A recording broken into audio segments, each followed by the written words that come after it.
I would like to say welcome to Legal Wars Live. You now chilling with your boy Big Ghost Rider, man. You know what I'm saying? Look, bro, I just want to say, man, I feel like everybody should feel like this, but I feel like this is the realest live stream on YouTube. I'm saying, who you know like me that streams? A veteran. We have veteran streamers. Yeah, we got veteran streamers. We have streamers that won in the U.S. Court of Appeals, streamers that in the penitentiary and American justice system. That's a Christian that changed their life, man. I just feel like, you know what I'm saying? It's just like not too many people that I see on YouTube, you know, that's as real and that's authentic as I am, man. And that's just all it is to it, man. I try to, you know what I'm saying? I'm streaming from a car right now, man. You know what I'm saying? I try to be as real and as authentic as I can be, man. You know? And I felt like I wanted to get that off my chest, man. You know what I'm saying? That being said, man, like we talking about President Trump this morning. We discussing whether or not President Trump has turned into an establishment Republican. You say, Ghost, what you talking about? Man, I did a live stream. I say it was probably about February or March. And the live stream was about whether or not President Trump had changed the entire Republican Party. I'm saying in my lifetime, 45 years old, all the presidents that I've seen since I've been of age and been able to realize, I've never seen a president with as much control over their party as President Trump has over the Republican Party. You know what I'm saying? It's truly an amazing thing. But since that time's come, in President Trump's first year, I mean, we've seen Marjorie Taylor Greene leave, we've seen Charlie Kirk get shot. President Trump has a unwavering support of Israel. And the majority of the people that were in the MAGA movement, the biggest voices in the MAGA movement, I'm saying, man, they're at a position, they don't support Israel. They don't support his war in Venezuela or with Venezuela. You know what I'm saying? A lot of them don't support the tariffs.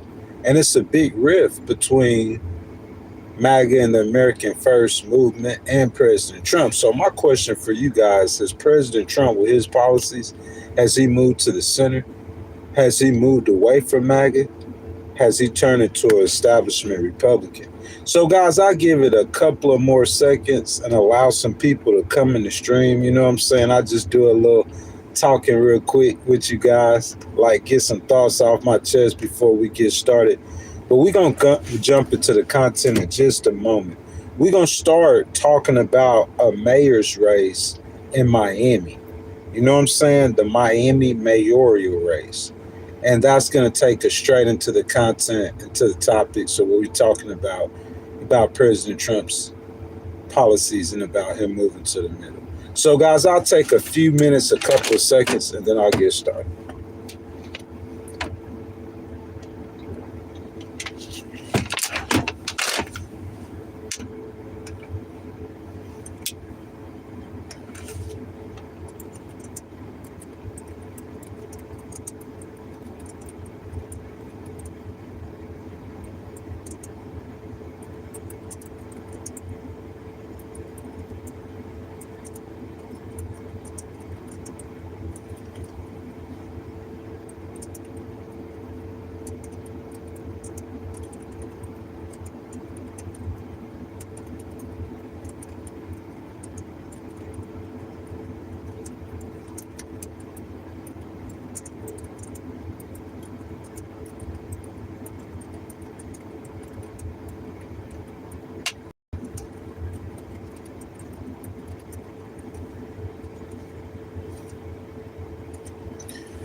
Nami says, what's up, bro? Just checking in on you. Hope you're doing well, recovering from the back shots. I'm not sure what that means, sir, but I'm doing fantastic.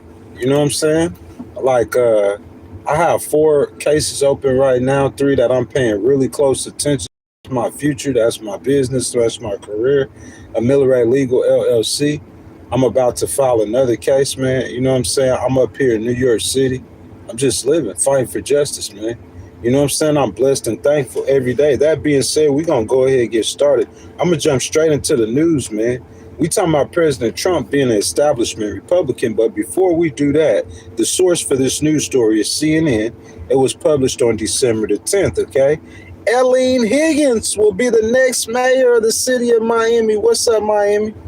How many people in here from the city of Miami or love Miami or Florida? Breaking a 30-year Republican streak and holding the nonpartisan seat and giving Democrats another example of a strong performance in election during the first year of President Trump's second term. I don't care what you say. I don't care if the Republicans are in control of Florida, the Democrats, whoever. I don't care about none of that. As a strategist, as a political person, as a regular human being with common sense, who pays attention to politics, who's seen the Democrats win all kind of elections, okay? To see 30 years, listen to me, get the wax out your ears, 30 years the Republicans have held the city of Miami, 30 years. That's amazing. Can y'all believe that? The Republicans have held the mayor's seat in the city of Miami for 30 years. Oh yeah, all them Cubans, they Republicans. You know what I'm saying? And that has been broken, guys. That's major news. We talking about whether President Trump is moving to the right and he's establishment Republican or not. But there's a reason if he moving to the right or if he moving to the left or he moving to the middle, or if you see his party not holding the line and you see them bumping heads, you see them not being able to get things done legislatively, their party not being united. On top of all of that, we look at the city of Miami mayoral race for 30 years. Listen to me. I was 15 years old the last time a Democrat had power in Miami in the mayor's seat. I'm 45 right now, bro. Think about it. 15-year-old. Who was president when I was 15 years old? Bill Clinton? You know what I'm saying? Higgins, a former county commissioner, will defeat city manager Emilio Gonzalez, who was endorsed by President Trump. Another candidate President Trump endorsed, and they lost. So you see him hugging on Mandami. You wondering why he hugging on Mandami? This is why he hugging on Mandami. He endorsed some Republicans. 30 years, that's super safe in Miami, and they got lost. They lost. She won Tuesday's runoff after leading the first round of voting on November 4th with 35% of the vote to Gonzalez, 19%. Democrats are already riding a wave of momentum after a dominant performance in November's off-year elections and overperforming their 2024 results in Tennessee's 7 congressional districts, shrinking a 22-point 2024 margin to in a special election last week. As you guys come into the stream, I ask that y'all double tap the screen for me if you're on a cell phone. Like the video, man. It's free to show us some love. Subscribe to the channel if you not have subscribed, and hit the notification bell. Most importantly, guys, jump down in the comments. Let me know what y'all think. Republicans' 30-year control over the mayor's race in Miami. Democrats have won. While Miami's mayor holds a little formal power, the person in the role serves as a high-profile ambassador for the city, which has a large Latino population and has been the epicenter of debates over immigration detention and efforts led by Trump and Florida Governor Ron DeSantis to arrest and deport undocumented immigrants. We are facing rhetoric from elected officials that is so dehumanizing and cruel, especially against immigrant populations, Higgins told the Associated Press after her victory speech Tuesday night. The residents of Miami were ready to be done with that. That's a question for you guys this morning. Question, live stream, trying to wake y'all up this morning. Do you guys think that President Trump's immigration policies, not that he has zero border crossings, Zero illegal border crossings. I don't care if you're a Republican or a Democrat. You got to just be an extreme liberal to not salute him on that. So that's good. But I'm saying the methods and the ways he's going about to get to that zero border crossing, do you think it's hurting him politically? You can't just say that, oh, President, he won in Virginia. Oh, President Trump, yeah, they won in New Jersey. They're gonna win there anyway. They won in California, yeah, that ain't nothing. They won they won in Mississippi too. Yeah, they won in Georgia too. Yeah, they moved the electorate to the left in Tennessee too. Yeah, they moved it to the left in Florida too. Special elections, the Democrats overperforming. That's why y'all see President Trump hitting the road. And I ain't gonna lie, man. I seen him in Pennsylvania. President Trump, just a funny guy. He comes straight from where he come from. You're fired. He comes straight from TV, man. He's a funny guy. He's good with the people. He's good with giving speeches and everything like that.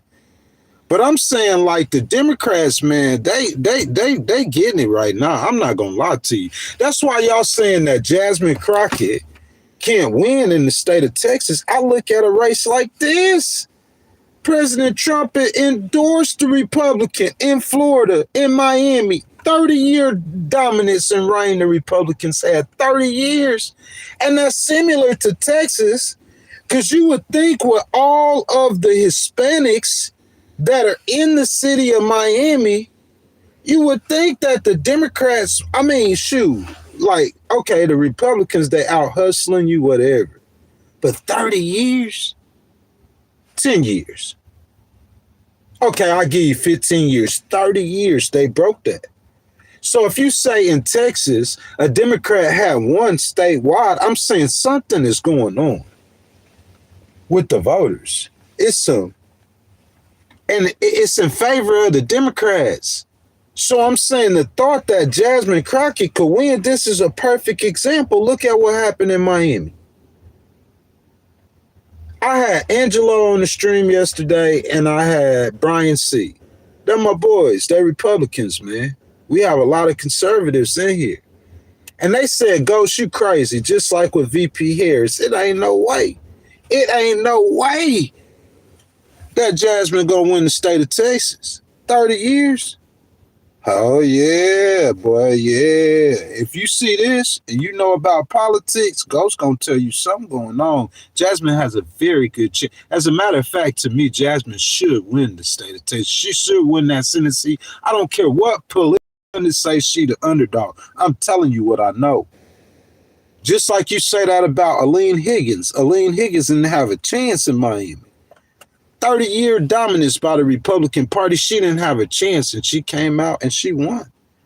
Nikki Fried, chair of the Florida Democratic Party, congratulated Higgins in a statement Tuesday, writing, I am thrilled for Aline and cannot think of a better person to shatter Miami's glass ceiling by becoming the first woman to lead the city in a 129-year history.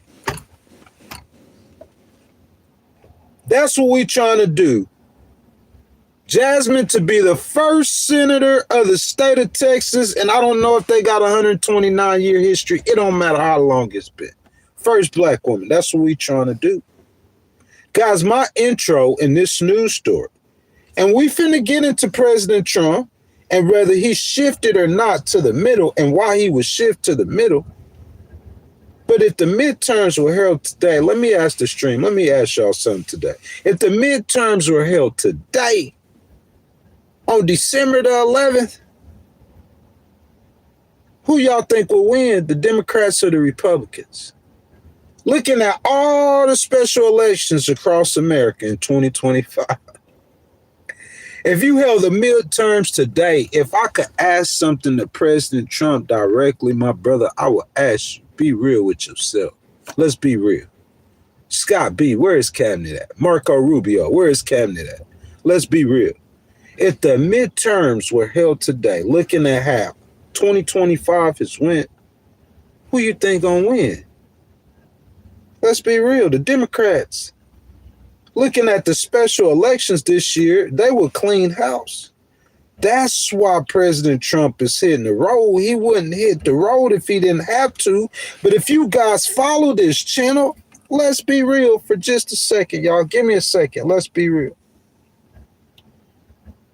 Just go back to the live tab on this channel.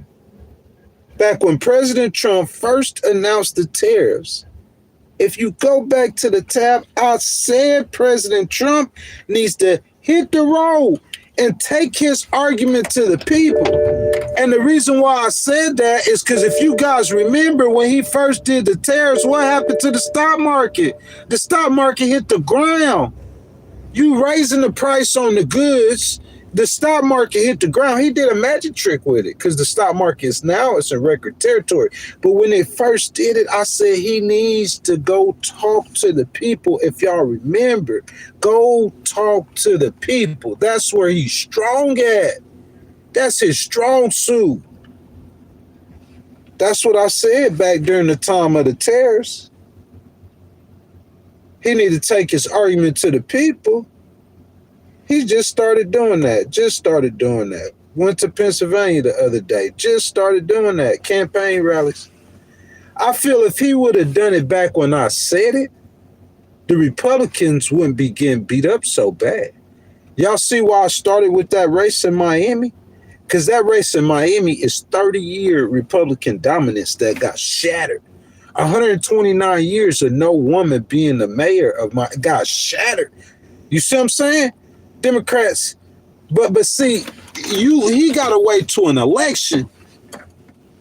Good thing it wasn't the midterms, and good thing he hit in the road before he listed before the midterms, because I'm saying he got to wait for elections. And his advisor said, hey, President Trump, wake up, hey. But I'm saying how good Ghost advice is if you listening to Ghost, I'm quarterbacking for you, baby. All you got to do is listen to Ghost. If you hit the road back then, y'all wouldn't be getting cream cropped as bad as you was right now. You gonna wait till the Democrats got momentum. You trying to break the momentum now. They didn't have momentum the whole year, guys. Tell me if I'm lying. Special elections the whole year. This just didn't start in November. Georgia and stuff, they had elections way before November. Also, I said that President Trump needs to call Hakeem. He's the leader of the Democrats in the House of Representatives. I think he is in a tough spot with the economy. Now, President Trump is saying that this is a Democratic host. It's funny the way he said it. They say affordability. That's on Joe Biden. He in a tough spot with the economy. Not that he's doing that bad. I'm not saying that President Trump's doing that bad. It's just the world is changing. It's simple. It happened to Joe Biden.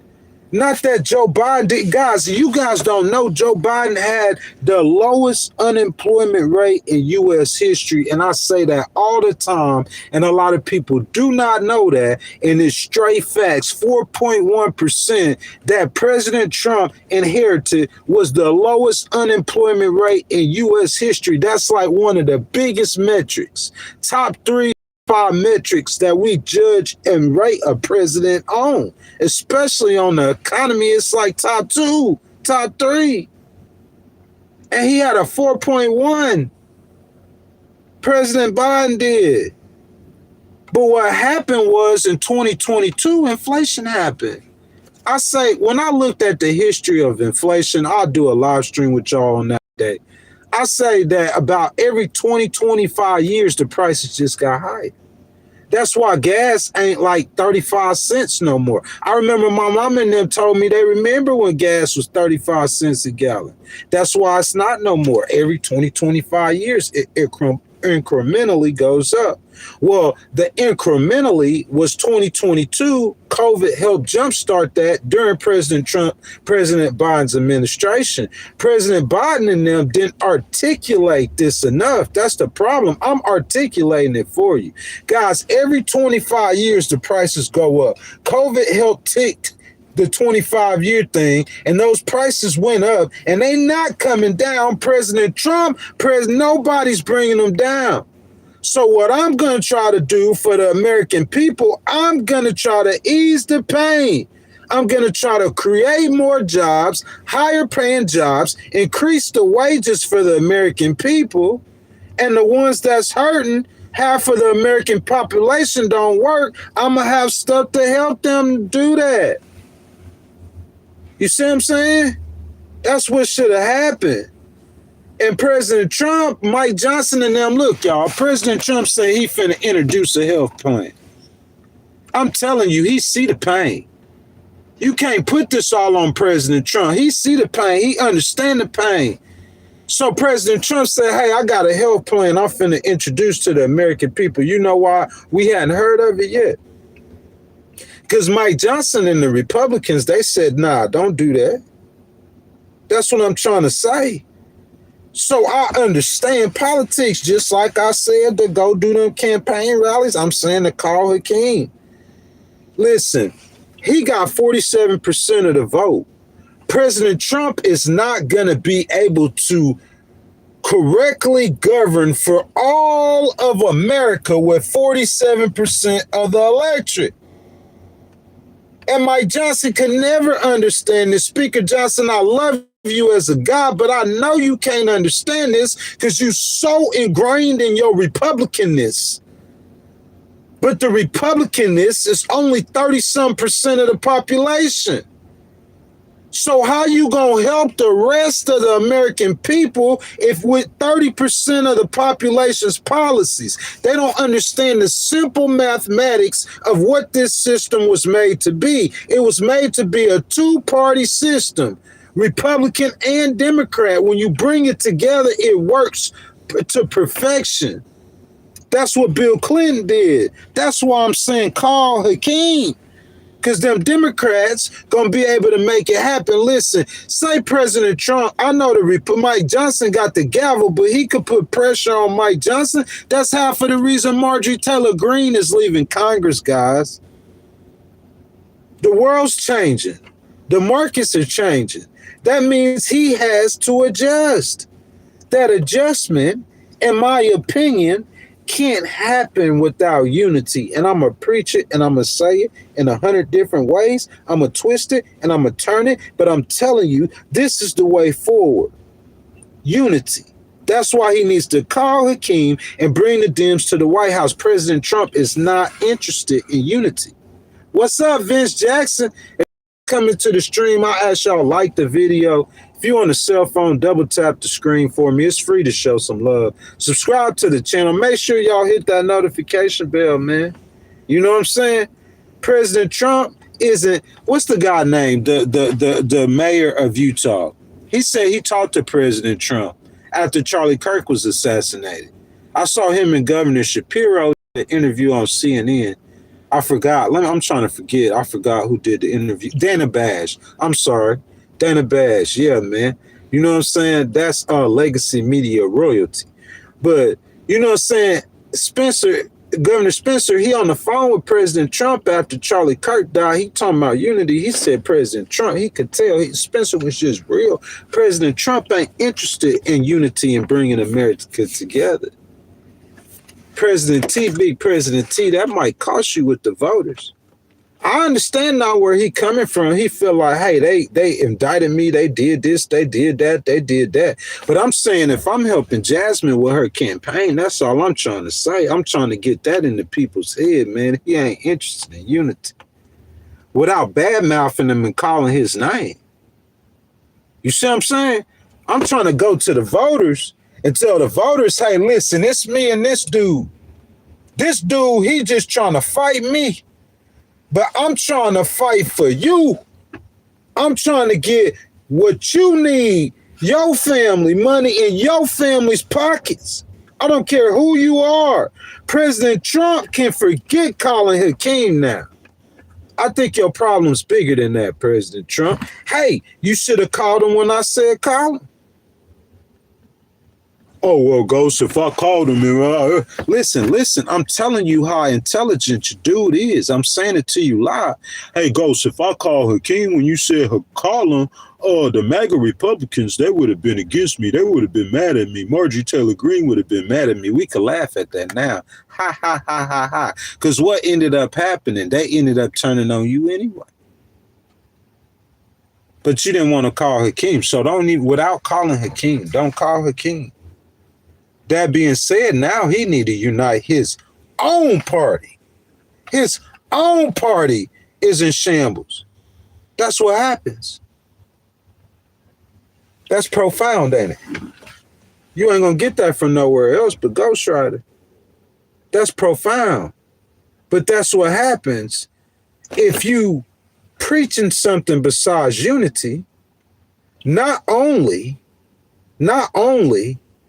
will you not unite with the other side to help America? You got to remember, helping the American people is the primary goal. Not only will you not unite with the other side, you preaching that division stuff, that's caused your own group to fall apart. His own group is falling apart. They all against each other.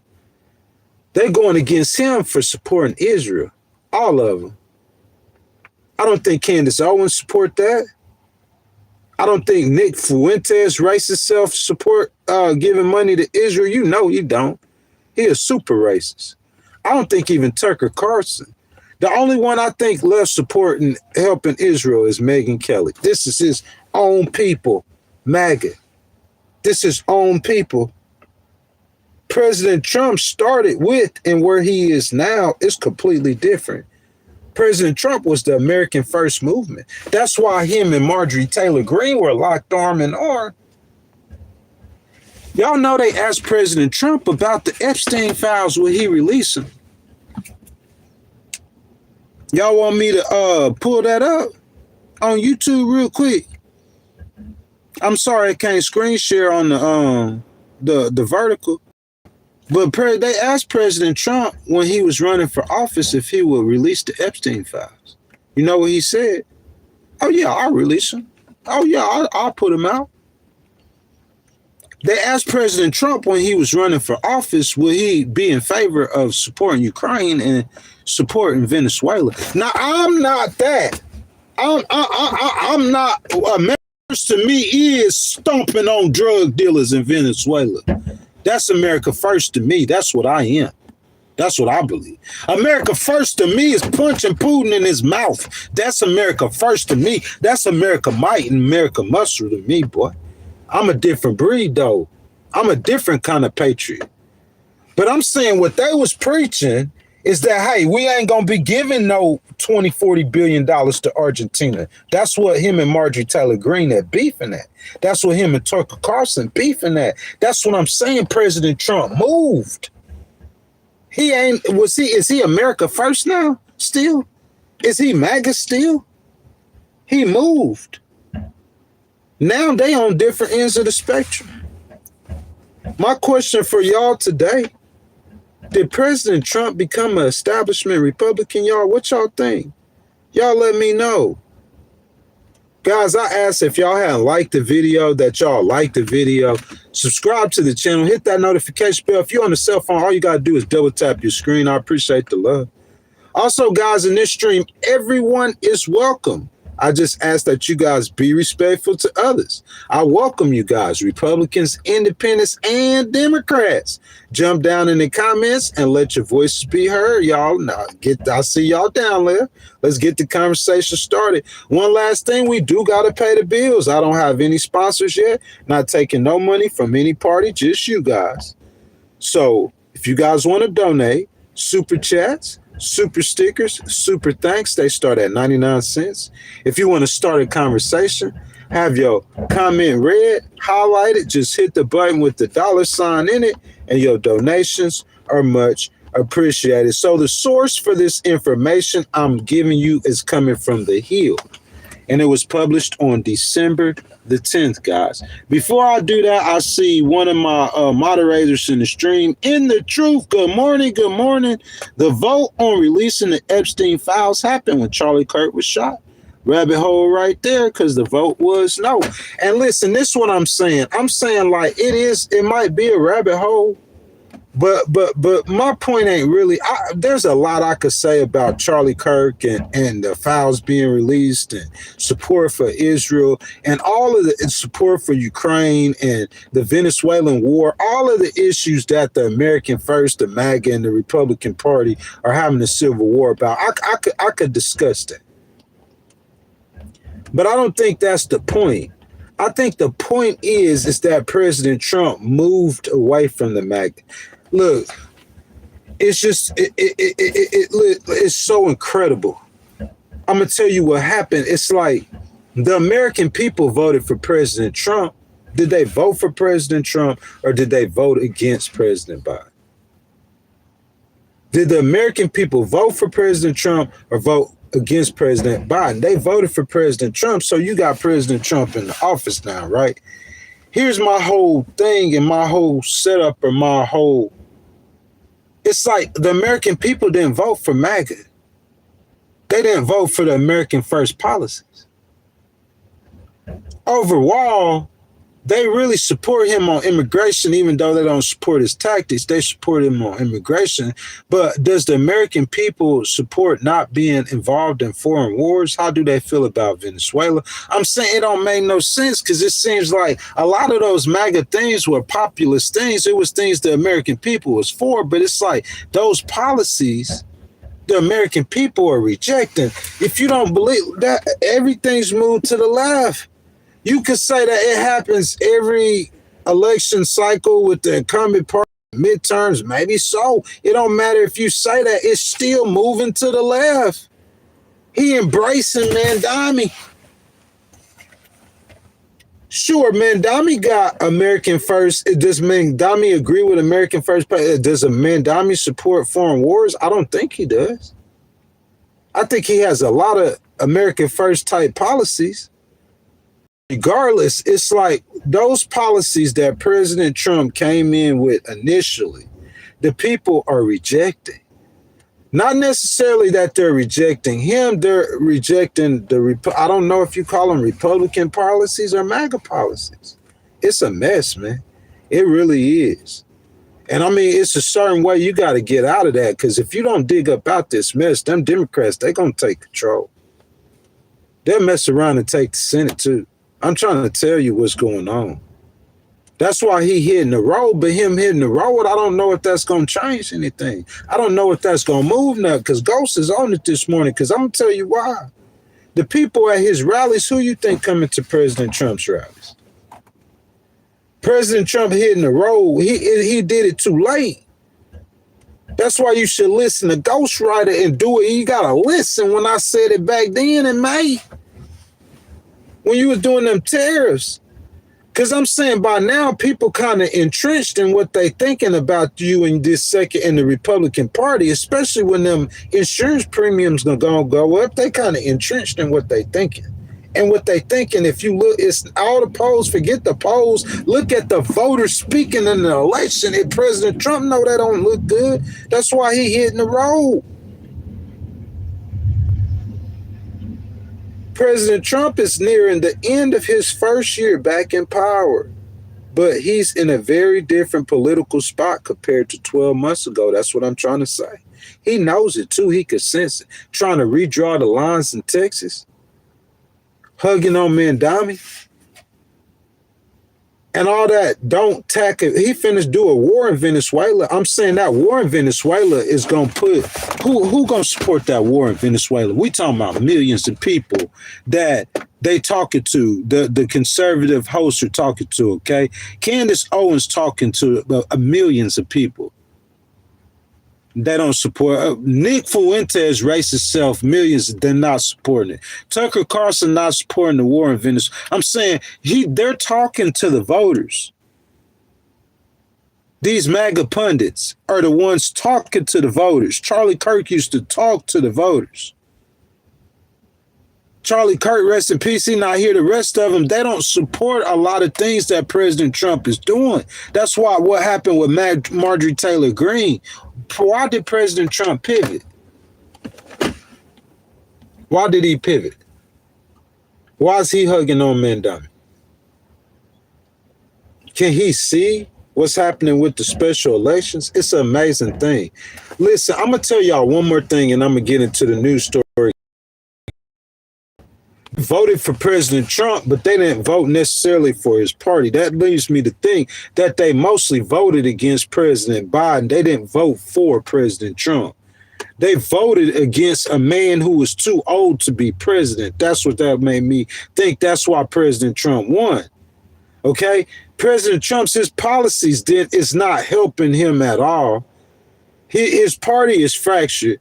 His party is splintered. So my thing is, if the Democrats are not, they voted for President Trump, they voted against President Biden. What I'm saying is what's finna happen in these midterms, it look like the Republicans finna get cream crop. Because President Trump is not on nobody's ticket and President Biden is not on nobody's ticket. So it's not like the people have to, they're obligated to support him or to vote against a Democrat. That's why Mandami won. If you got an attractive Democrat, I'm telling you, they gonna clean house. That's why I started with that story about 30 years in Miami. 30 years in Miami of Republican dominance that has been shattered. Y'all don't listen to Ghostwriter if you don't want to. I'm telling you what's finna happen. Finna get cream crop.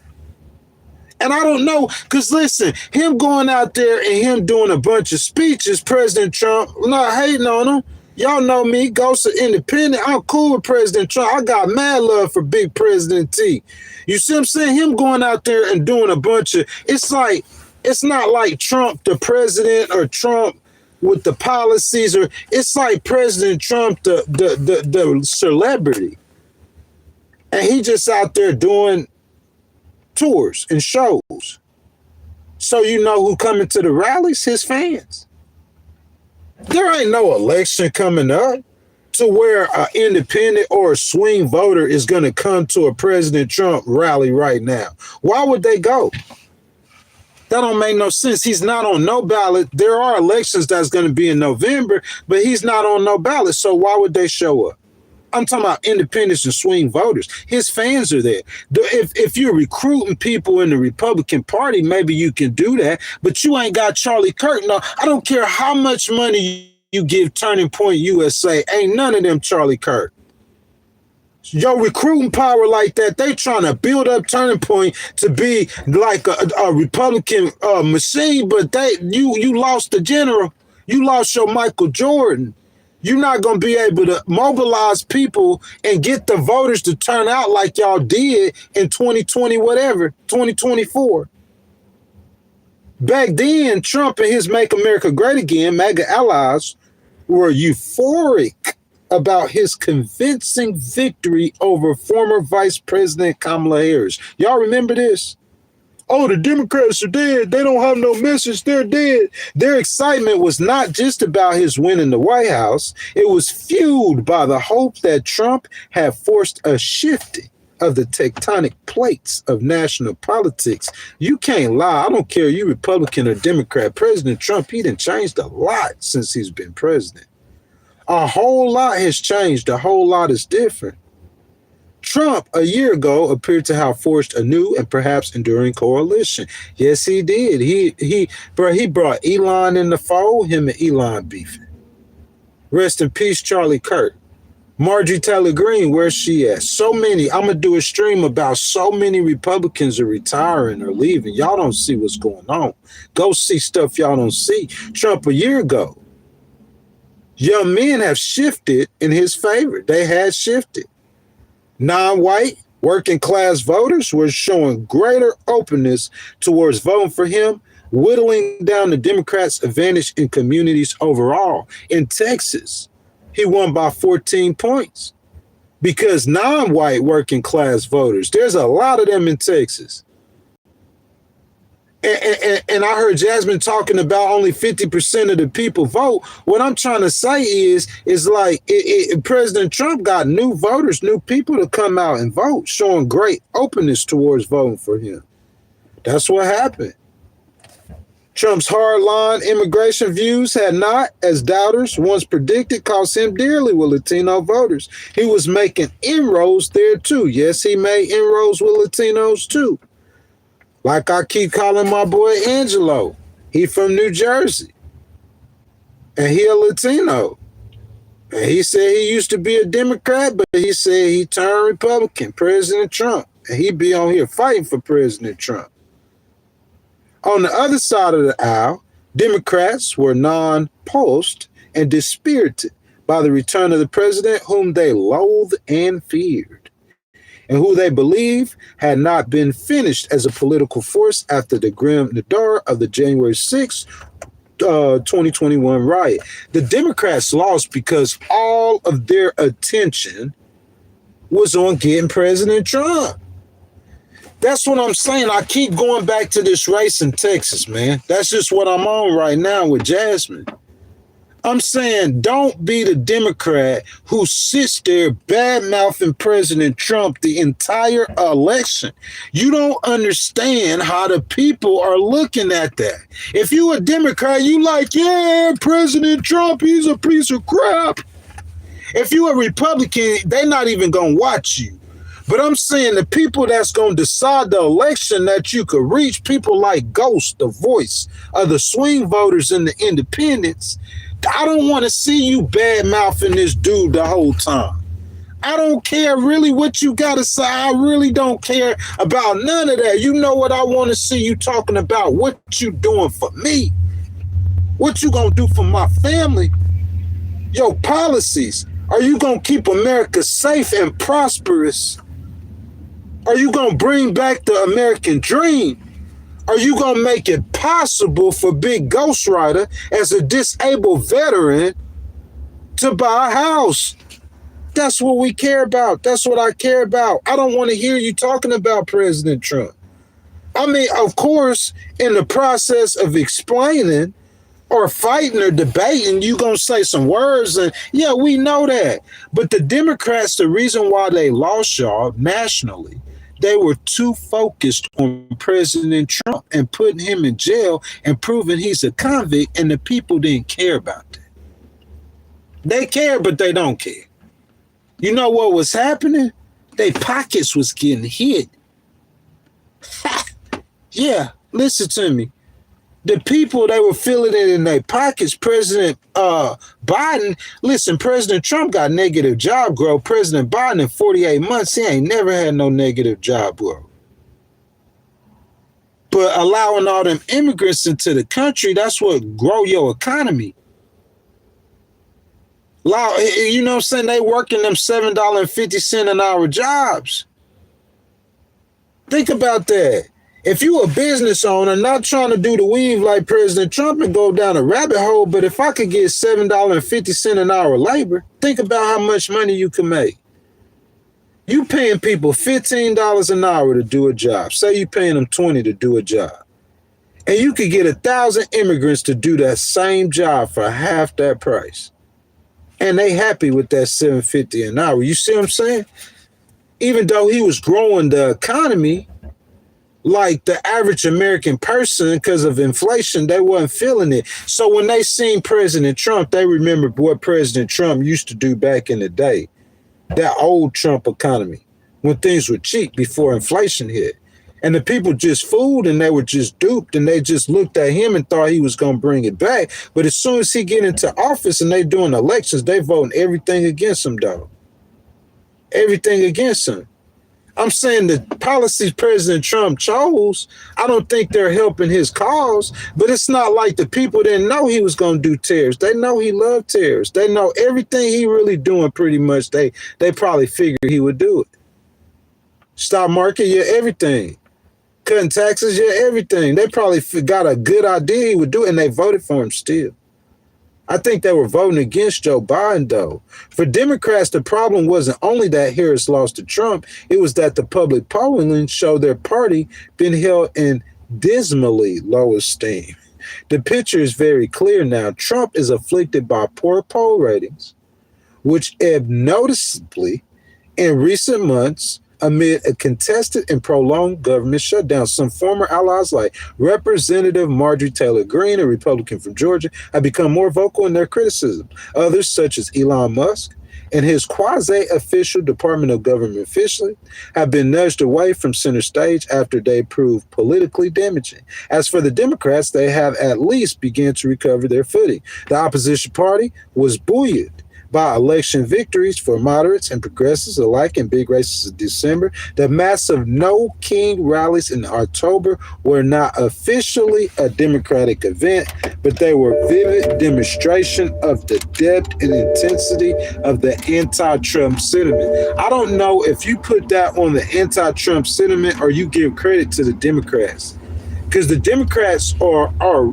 organizing those No King rallies. President Trump be making fun of them, picking fun of them, saying that they be paying people to come to their rallies. It's funny, though. But I'm saying, bro, they got 7 million people out there. Before they had 5 million people out there, they organizing against you. And you could talk about polls, you could talk about this, you could talk about that, but what I'm talking about is those special elections. What I'm talking about is you losing 30 years of dominance in Miami. It's too much of that going on for President Trump to be comfortable.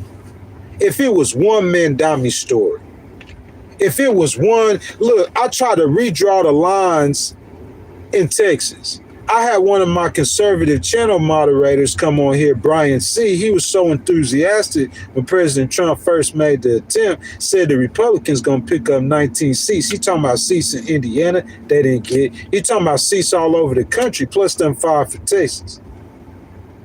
And then now they got to fight for them 5 in Texas. And Governor Newsom did it the right way and got the people to decide. And California got them 5 seats right back from you. So you're not going to be able to cheat. President Trump saw that lane. That lane got closed. It's way too late to count Trump out, though. Y'all don't count President Trump out. Everything I said this morning, please don't count Donald J. Trump out. If you guys have not liked the video, I ask that y'all like the video, subscribe to the channel. Make sure y'all hit that notification bell. Don't count him out, y'all. Look, he might not. This is what I'm saying. And this how I see it. So he's not gonna go for no unity. He's not really trying to. I think he's gonna be slick with. He's slick with trying to move to the middle, or slick with becoming an establishment Republican. But he's not doing any unity or anything like that. But hey, we've seen President Trump do magic tricks before. So I'm saying don't count him out. May have made the mistake of trying to do so in the past. The 47th president has so avoided the rapid seeping away of power that often occurs even in the early days of his second term. He retains the avid support of a solid base, even as he draws just as much horror as ever from liberals. Now, he hasn't seen the horror yet if they take control. But what I think President Trump's base, you know what I think that's about, guys? I think his base is about fans. Listen to me now. I think it's just like this. It's like if Michael Jordan ran for president and Michael Jordan became president, there's a certain element of people who would just support him because he's Jordan. They liked him before. They're fans. He's a star. You see what I'm saying? So what I think with President Trump is, I think President Trump just got some fans. I think real talk, I think they fans based on support. So if you see people support like these, just people, remember he said he could shoot somebody on 5th Avenue and get away with it? Yeah, he got like cult-like fans. Nick Fuentes, y'all, hey, they helped him get elected. They breaking with him, though. They don't support him on everything. They're not going to vote for the Democrat. But Candace Owens said, forget your midterms. You got millions of people who vote for you. She said, forget your midterms. She ain't trying to coordinate and help you do nothing. You think Tucker going to try to help y'all Republicans get elected? I don't know. But above all, the sense is solidifying. that not even Trump, a one-of-a-kind figure to his fans and detractors alike, is immune to the laws of political gravity after all. Exhibit A in that regard is the affordability issue and the effect it has wrought on Trump's popularity. His popularity, we talking about popularity from several different angles. He can have popularity as Trump with the red letters on the side of the jet and the gold toilets and coming down the elevators in the Trump Towers, Mr. Billionaire. Yeah, Trump, Trump, Trump, Trump. That's like fan stuff. You see what I'm saying? That's like a part or a group that is MAGA, or I don't know if you could say they all MAGA. I would say that, yeah, they kind of MAGA, but because the leaders of MAGA, they're split. But I'm saying the fan group that they don't they're still MAGA, and yeah, they're going to show up and support. That ain't no voters is what I'm saying. That's definitely not voters that's voting in the midterms. If we look at in the midterm elections historically and what has happened this year, the Republican enthusiasm is way down. The Democratic Party is borrowing money, and as they're borrowing money, they're stumping the Republicans in voter registration in Pennsylvania. In the state of Texas, for Democrats worldwide, y'all need to unify and have a committee, and your number one goal needs to be to get new voters. If in your state only 50% of the people vote, I promise you, I would raise $2 or $3 million extra dollars. Yeah, goes crazy. $2 or $3 million extra dollars just to help me coordinate to get an army of volunteers to canvass the entire state, especially Austin, Dallas, and Houston. The goal is to register new voters. That's how the Democrats win. President Trump did it and won.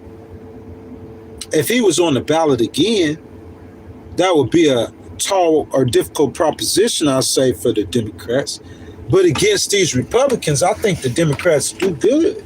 If they run on the big, beautiful bill, if they run on a healthcare premium, doubling or tripling, you know how many millions of Americans are about to lose their health care because they can't afford it? It's half of their salary or income. And until President Trump and them fix that, you know who the people gonna blame. It's beef. Look, I don't care. When President Trump first got elected, he set an expectation that the prices was going to be lower, that he was going to do magic tricks. He can argue all he wants, and some things might be lower, or a few things might be lower, but overall, the average person feel like nothing really has changed or has got better for them. That's what the average person is feeling. So what I'm saying, you got to overcome that. And the only way you can overcome that is by fixing it. You can't talk your way out. You can't con your way out of this. I don't care what you see on TV in Pennsylvania, and he out there getting it. I ain't gonna lie. That's why I told him to. But the reason why I told him to do it back then, that's before the people are where they are. They are where they are now. They kind of feeling like, man, this dude duped us, bro. He conned us. He just got in here to make all that money because he done made a whole lot of money, $400 million planes and everything.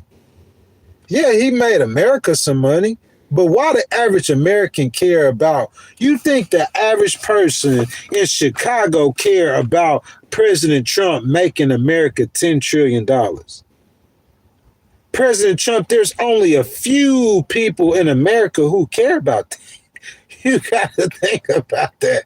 He up there with the political class people in D.C., and he's saying that, bro, you know how D.C. is just a speck on the map compared to the rest of America, man.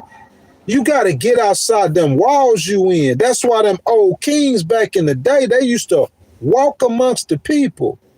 That's why I trust these senators and these Congress people, because I see them in the communities. President Trump, I hating on him. He can't come to the communities like that. But I'm saying he need to have somebody in his ear that's telling him what's going on out here, because poll after poll shows the president scoring poorly, on the key issue of the economy, and even worse when pollsters ask more specific questions about inflation or the cost of living. A Harvard CAPS Harris poll released Monday found that 57% of surveyed voters believe the president is losing the battle of inflation. And I don't listen, if you President Trump, you don't take that personal, because you try to fix that. Because if you take that personal and you do not fix this problem, what Ghost is predicting and telling you, I don't care what no pundits say, I don't care what no mistake or no wrong call that I'm, so I'm telling you, the Democrats finna take over. And when they take over, their first order of business will be to impeach you. And you're going to get a whole lot of problems, and you're going to be a lame duck president, and that's not what we want. Is that what we want? For the Democrats, that's what they want. For me, I want Jasmine to get Texas, but she could win her seat, and the Democrats could take Congress, and the Republicans could still control Senate. But I'm saying that President Trump was trying to convince the American people that his policies, he should have did it right after he won the election. Because by now, the swing voters after a year, and the moderates and the people like Ghost, we just like, man, we got to see some drastic things change for President Trump to motivate me to go vote for this Republican that I really don't like in a midterm, that President Trump isn't on the election, on the ballot. Oh yeah, there's a Trump rally downtown. In Lower Manhattan, they got a Trump rally today. I'm saying the only people going there is his fans. The average American, they didn't, President Trump, they noticed his last 4 years. They didn't voted for him. That's what they see that as. So I'm saying, how does he motivate the electorate, the Republicans, to get excited to go vote for a Democrat? For a Republican in the midterm. How does he do that? You think President Trump is going to motivate the people of Texas to go vote for Paxton or for Conan? Conan over there talking mad noise. He's saying he happy Jasmine got in the election. He over there just a flipping and a flapping. And while he running his mouth, he ain't even going to beat Paxton. He need to worry about beating Paxton. He like third in the poll. This is an incumbent senator in the state of Texas, a Republican, and he third in the poll. The incumbent, I'm saying he got a scandal. What he got on his head? What, he third in the Republican poll. They trying to get rid of this dude. They don't want him. And the Republicans, they voting against him. And he over there talking about Jasmine. That don't make no sense to me. Y'all don't see what's going on with that Republic. I'm trying to tell you, President Trump, I know he see it. That's why he doing campaign. That's why he hugging on Mandami. That's why he moving away from them American first policies. Because he could go against them 57% of surveyed voters. Oh, that's a Harvard poll. You know, I'm taking Harvard's funding. Why would I believe or trust in Harvard? You could go against that Harvard poll if you want to. I'm going to just look at what's happening in the special elections all over America. That's the voters speaking. And if I look at what happened in Miami, 30 years of Republican rule, bro, you know what that's saying to me? 57% of surveyed voters believe the president is losing the battle of inflation. Yeah, that's true. That's true. A Fox News poll released last month found a mere 15% of voters believe they have helped by Trump's economic policies. This is a Fox News poll. 15% have been helped by President Trump's policies. Guys, if y'all listen to Ghost, y'all follow Ghost, I appreciate it. Y'all know how many percent I said people been helped by President Trump's policies? About a third of the population. About 30%. Third of the population. That's what I estimate. The Fox News poll said a mere 15% of the voters, the people they polled, and this is Fox News, maybe because they ain't polling the Democrat side. That's why it's about 30% of the population that his policies is helping. And the way I come to that conclusion, because I just looked at the number of millionaires and how people, you know what I'm saying, the economy. I mean, the economic situations of people across America. And I looked at his policies and who getting the tax breaks and the tax cuts and all that stuff going on. And I know that, yeah, when you're trying to block SNAP and you're trying to block poor people's programs and you cut Medicaid, we know you ain't helping none of them. You know they policies ain't getting help. That's what I'm saying. The most recent figures, 46% say they have been hurt by President Trump's policies. Half the people, they've been hurt by his policies. 39% say those policies have made no difference. So that looks all right. 39% say no difference, and 15% said they've been helped. So 39%, you know, it's either here nor there. I don't think you're going to motivate them to go vote in the midterm. You could go motivate some of them, but I don't think you're going to, they just like, you know what I'm saying? They're not, why would they go vote? 15% believe they help, that they vote. Those 15% help, yeah, they probably go vote in the midterms, not all of them. You know, it's not a presidential election, so the number's going to be down, but a lot of them will vote. 39% said they ain't made no difference. The 46% that said they've been hurt, those the ones I'm going after, plus registering new voters. 46%. What districts? There's some districts you're going to get shocked in the midterms. That's all I'm on right now, midterms. We off the vertical live stream midterms. Midterms, that's what I'm on. That's what we do, politics. The most recent figures on inflation date back to September, but they show an annualized rate of 3.0%, exactly where it was when Trump took his second oath of office in January. And I believe that. It ain't just about inflation, it's about the prices and everything. It's the same. He ain't did nothing to help. He ain't did nothing to help. That's just the facts.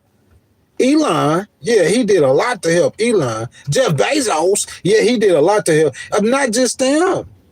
I know people worth 10 million personally. Yeah, his policies helping them. They love him.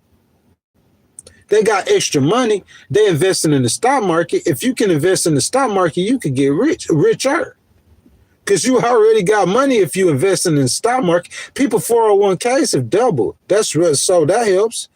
You know what I'm saying? If you had 20,000 in your 401k and you got 40,000 now, I mean, I guess when you retire, that does help you. I'm just fair. I'm just being real about it. But I'm saying if I'm waking up every day and I'm going in my wallet and I'm finna go to the store, y'all, when I get off this live stream, I helped voted for President Trump because I thought prices would be ain't nothing get lower. Nothing. I mean, some stuff are lower. He touts eggs being lower. He touts this, but it's not substantial. That's the thing I'm saying. That's why that 3.0% exactly the same when he took office. I believe that. Some people say beef is higher. They have numbers. There's varying truths that could be right at the same time. So some of that the Democrats saying is right and some of that he's saying is right. But what I'm saying is the people not feeling it in their pocket, and that's what's going to count. The voters. Let me stop saying people now and say voters. The voters not feeling it in their pocket. That's why I believe them polls, because you look at them special elections, and the special elections is a snapshot of what's going on. And the snapshot of what's going on is the Republicans have dominated in Miami for 30 years. They dominated the mayoral race and they lost it last night. A woman, 129 years for the first time. That's what's going on. I'm saying you need to hire, if you hire Ghost, the Republicans would have stayed, they would have stayed in power and everything, but you don't want to listen to me. You want to go dance on golden toilets. You want to be in your feelings. What do you want? What do you care about most? Do you care about revenge most, or do you care about being the greatest president of all time? Do you want to go down on Mount Rushmore? Do you want them to exalt you higher than Clinton, Reagan, and everything? Because he thinking he doing that on his own. And just go talk to the people. Don't take no poll, President Trump. Get Marco and them just to go in the communities and be honest with the people. And they going to tell you, oh, dog, their economy sucks. It sucks, man. I thought President Trump, go talk to the farmers. I'm out here. I talked to them. I was in Illinois.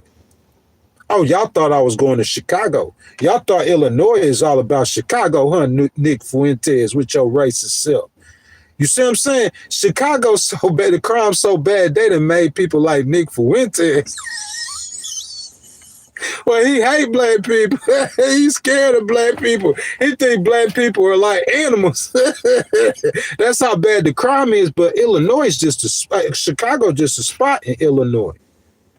And I went to Illinois. I'm getting my medicine. I'm at Walmart, and I'm talking about a straight farmer walk up to me. He a straight farmer. He got his suspenders, overalls on, dirty and everything. And if you ride through Illinois, southern Illinois, you already know it's nothing but cornfields. Nothing but cornfields. Y'all think Illinois is Chicago, Nick Fuentes. No, Illinois is a big cornfield with Chicago in the corner. Even when you go in the state capital, Springfield, when you start getting up north and it start getting city-like, they still got cornfields everywhere. So it's a farmer. He walked up to me, and we in Walmart. I'm talking about ghosts out here. That's what I'm doing. I'm talking to the people. And he telling me, man, this is a Trump supporter. But he said they've been getting shellackled. They about to sell the farm, close the farm down. So President Trump just come out with a $12 million package for the farmers. You know what I'm saying? He touting a $12 million farmer package for, you know what the farmer said? The farmer said, oh, with the amount of money that we finna get, that only covered 25% of my losses. You just putting a Band-Aid on a broken arm, man. My arm's still broke. We finna go out of business. These are the farmers in America. People who voted for President Trump. They hurting, but it's a hoax. It's a hoax. When I go to the grocery store, and I remember in 2020, or I remember 2019 when he was president, man, we was doing good. A lot of people in America was doing good. Prices was cheap. Stock market was high. You know what I'm saying? So I remember y'all remember 2018, everybody could get a job. Boy, I heard somebody talking about they were talking about Bill Clinton's job. You could quit a job during Bill Clinton's days. You could quit a job on Monday and have 10 job interviews on Friday and be hired by the next Monday. That's what you're doing in Bill Clinton. You was doing that in 2018 during Trump's administration. I promise you. I was. I got the record to prove it. I'm talking about COVID. I quit a job where I was making $1,200 a week. And by that Friday, I had another job. I put this on my mama. Ask my mama. And by Monday, I was in New Mexico. Within a week, I didn't know I had a job lined up for everything. I put this on my mama, everything I love. I quit a job, $1,200 a week after COVID. I was tired. They were slaving us. We were working like 17, 18-hour days, bro. I quit that job. I said, man, money ain't that important. Real talk. You done work 10 days in a row, you know what I'm saying, over 100 hours in a week. You think it's a game, bro. They couldn't keep the warehouse stacked. We'll go to work at 3 o'clock in the afternoon. We get up, it's sun in the morning. And we lifting potato loading 18-wheelers. I had to go. I quit that job. Bro, I promise you that Friday, I was hired. I quit on a Sunday. I was hired on a Friday. And by that Monday, I was in New Mexico with a brand new job during President Trump's first administration. I could testify to that. That's what they voted for. That's what the people was expecting. That's not what happened. Y'all remember $400 million jets during his first administration? I don't remember that. I remember the talk was that he not taking the salary. It's like they didn't flip that on him. They done made it like he in it for the money now. So he making them on the slick, on the low. I'm talking about this is politics that you guys don't see. It's making them look like he a con artist or something. That's what the Democrats trying to paint the picture. Instead of you going after him on the Russian, I mean, they going to keep hitting him with that Epstein stuff. That makes them look bad too. You see what I'm saying? They pulling one of his tricks. It makes them, bro, $400 plane, ballrooms, golden toilets. Come on, man. That's a little too much. And they keep talking about it. Oh, he got $40 million here. He got $20 million, $30 million here. They keep talking about it. And on the slick to the people, man, that don't look good. Not if you hurting.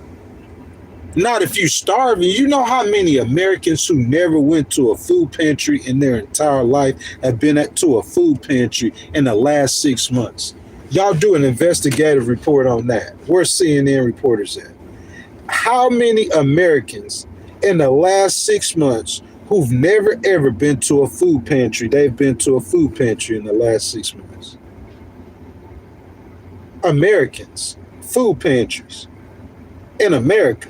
This is a golden age. Imagine if you a voter that voted for President Trump and you at a food pantry. Government workers at food pantries this year. It ain't just poor people. You pull up to the food pantry and see BMWs. You see BMW. I'm dead serious. It's poor people too, though.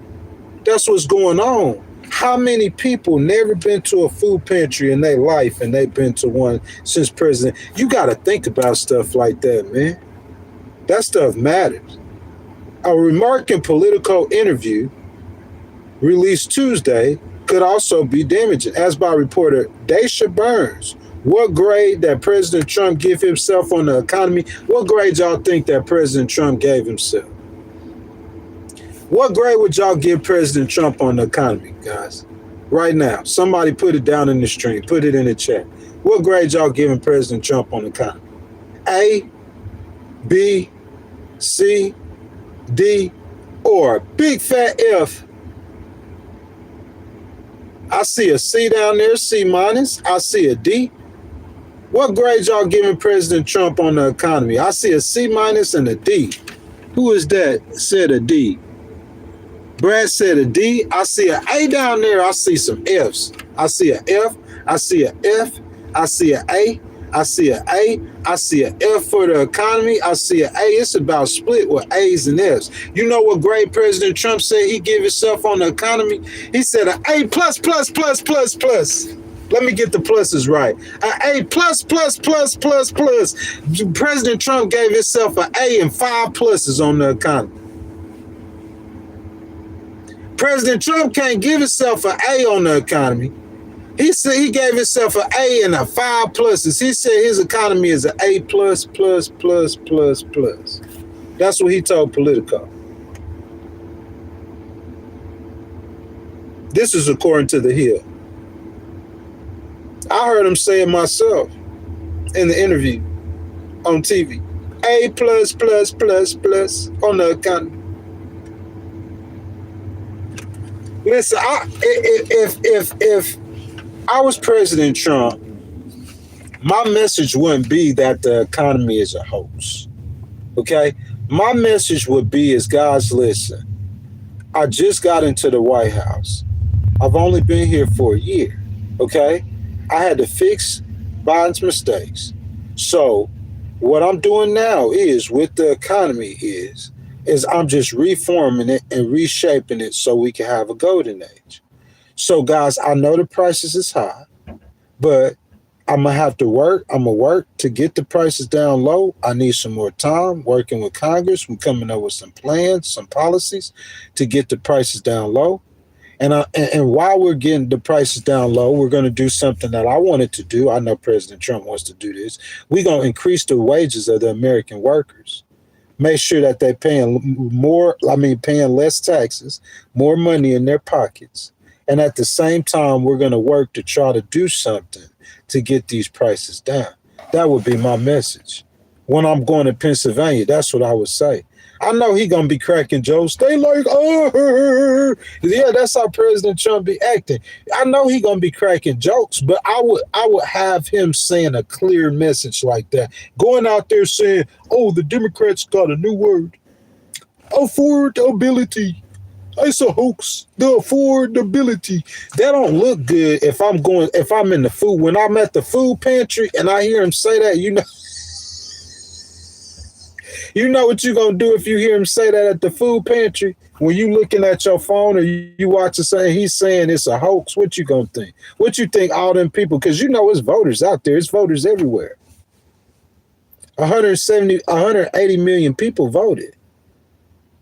That's over half the population. It's voters everywhere.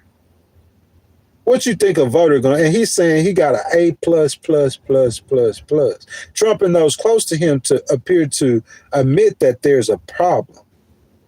They know it's a problem. The president journeyed to Pennsylvania on Tuesday because he knows it's a problem to deliver an economic address, and he is expected to hit the road in similar fashion in the coming weeks to reinforce the message elsewhere. But I think the only people he really talking to is his fans. That's what I believe. I don't believe he's really talking to an audience of midterm voters. That's what he needs. He hitting the road and he going to Pennsylvania. He needs to be targeting an audience of midterm voters. It's too early to say decideds and undecideds because a lot of those ballots haven't been filled out. The primaries ain't till March. I know it is in Texas. It's different, probably different times. But what I'm saying is his message needs to be to the people that he lost in his coalition, those new voters that the Republicans brought into their coalition that they imploded and lost with that big, beautiful, or ugly bill, whatever bill it is. They losing moderates. They losing independents. They losing working class blacks that President Trump won over, working class Latinas. A White House press release on Tuesday pushed a claim that Trump delivers progress on lowering costs with much more relief on the way. Yeah, that's good right there. The White House press release. Why President Trump ain't saying the White House press release? Delivers progress on lowering costs with much more relief on the way. That's what President Trump needs to be saying. On Monday, he announced a $12 billion program aimed at ameliorating the economic difficulties faced by farmers. That's good. That's real good. But I told you the $12 billion isn't enough, according to the farmers. President Trump, the farmers are saying that $12 billion isn't enough. Of course, it's an open question as to whether the de facto farm bailout would have been needed if not for Trump's own tariff policies. They saying that your own policies caused the harm to make you have to give a farm. Forget going to a food pantry. Imagine if you're a farmer in America. And President Trump came up with some tariffs. He cut programs, aid programs, where they used to make money feeding the poor and homeless across countries. He came up with some tariffs, and it's hurting y'all, bottom line. You can't get out of this. Talk to any farmer across America. You cannot get out of this. There's no talking your way and hoaxing your way out of this or convincing or conning your way out of this. Them farmers hurting because of your tariffs. Your tariffs. And so you come with a program, a 12 bit, and it's only paying for a quarter of what they lost. So your tariffs hurt them, and you give them a quarter of what they lost, and then you're going to come ask them to vote for you in November. How you think they going to vote? Where you think the working class farmers, where you think they going? How many farmers are in the state of Texas? These are Trump voters. Jasmine, I'm doing this for you for free, baby. How many farmers are in Texas? Because I promise you, if somebody can to get the farmers, y'all, my bad, I misconnected from the internet. Let me see if I can connect again. If somebody could get the farmers in the state of Texas, because I'm saying it's a lot of them, and they've been hurt by President Trump's policies. That's what I would do. I would look for people that I know voted for him that have been hurt by his policies. And those are people I would be talking to. And I wouldn't be bad mouthing him because you don't have to. They already been hurt by his policies. They know what's going on. What I would be doing is letting them know that I'm going to work for them and I'm going to fix that. So if I would research Jasmine, I'll do it later or on the next Jazzy for Texas on December 20th. And I'm going to see how many farmers are in the state of Texas. Because the majority of them, especially in West Texas, you know they vote, and North Texas, they voted for President Trump. And his policies has decimated them. Those are voters you could speak to. Like, oh, I'm finna work for you. I'm finna try to help us and correct that and make sure in Texas, come up with policies and ideas to help those farmers in Texas. That's a lot of votes. You know what I'm saying? Just find constituencies. That's what political science is. Groups of people that voted for President Trump that have been hurt drastically by his policies. And that's how you flip voters. You see what I'm saying? Of course, it's an open question as to whether the de facto farm bill would have been needed if it weren't for President Trump's tariffs. He has focused on every president must on the world stage too. The president has engaged in a very public lobbying campaign to get himself the Nobel Peace Prize, but the war in Ukraine rages on, and the much heralded ceasefire in Gaza no longer involves anything close to a real ceasing of fire. Trump's hopes of enduring peace in the region seems to be increasingly, man, fanatical. That's not good, man. I ain't even know that, bro. I hate that I had to read that this morning, man, because that made me have to go research that. And I don't want to research that because we were so happy when President Trump called BB and they was going to bring that war to an end. We was beyond ecstatic, weren't we? Beyond ecstatic. But it's like they still fighting in Israel. You trying to get Ukraine to bow down to Russia to get a peace, but you ain't gonna get no peace deal with that. If they gonna go back to fighting, that ain't no peace deal.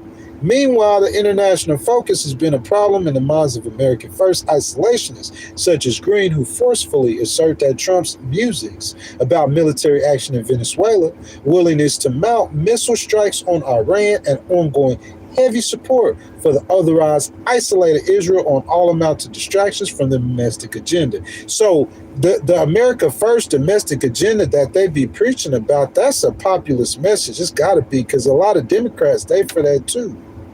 But President Trump, that's what the stream, he is, I mean, think about that. Military action in Venezuela, missile strikes on Iran, heavy support for isolated Israel. I'm saying that's just a regular Republican. That's what President George Bush, that's what any Republican would have done. Establishment Republican. They're not telling y'all this nowhere else. President Trump has turned into establishment Republican. I'm not hating on him. I'm not bad-mouthing him. I said I would work for him. And all this stuff that you got going on, you wouldn't have none of it going on. I'm giving you the game right now. You feel me? On the live stream, on YouTube, I'm giving you the game. I'll give it to before he makes a move, when he put tariffs on the whole world, go back and watch my content. I was giving you the game. But I mean, if you're doing it the way you're doing it and you caring about money, you're not going to be successful.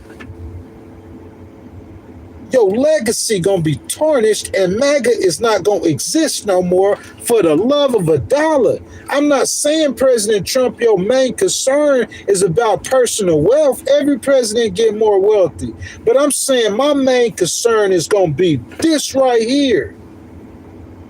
And I get the money in year 4. This is my main concern, because I'm saying you got elections coming up next year that are, he knows how big they are to the future of his success and his legacy and everything. The first 2 years, you should, all the president, I don't know how it's the way they thinking. It's the way they do it. Bro, I'm finna be pandering for them first 2 years. I'm a pander to keep power. And then the last 2 years is the last 2 years of the administration. That's when I'm gonna start dumping on you. Because in his case, he can't be president no more. but he come in dumping and turn the people against him. How you gonna get power? How you gonna keep power? Because they voting them Democrats in. I don't care what y'all say. I don't care what y'all Republicans say. I'm not even gonna read your comments unless you donate to the channel and you stop me. Real talk. I'm not even trying to hear that. I don't care what nobody say. Them Democrats gonna keep winning with this going on. You gotta change what's going on. You gotta change the environment, the scenarios, all of this. And until you willing to do this, you're gonna keep having the same problems you having right now.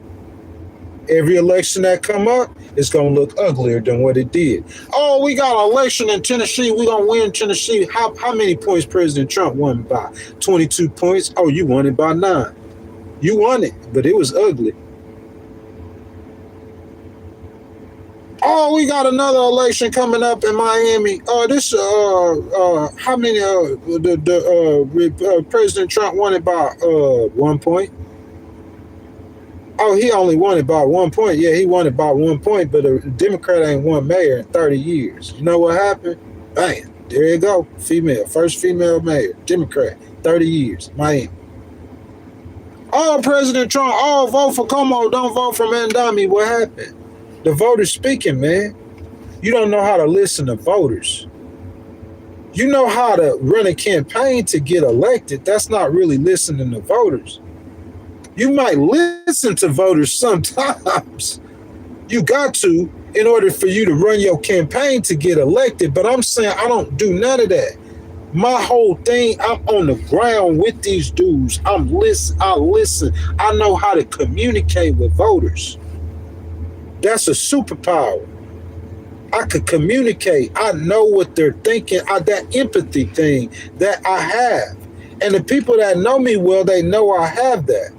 My mama and my daddy, they know I have that. He's able to think about what they're thinking and how they feel. He can relate to people really well. I'm good at that.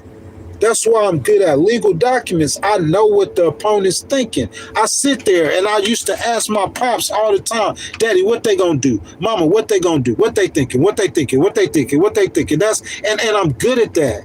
So I know, if I come, I'm in New York, I'm in the Hudson River Valley, New York City. I already know the politics of New York City. But say, like when I went to Illinois, I didn't know the politics of Southern Illinois in the cornfields. This is an all blue state, the whole state blue.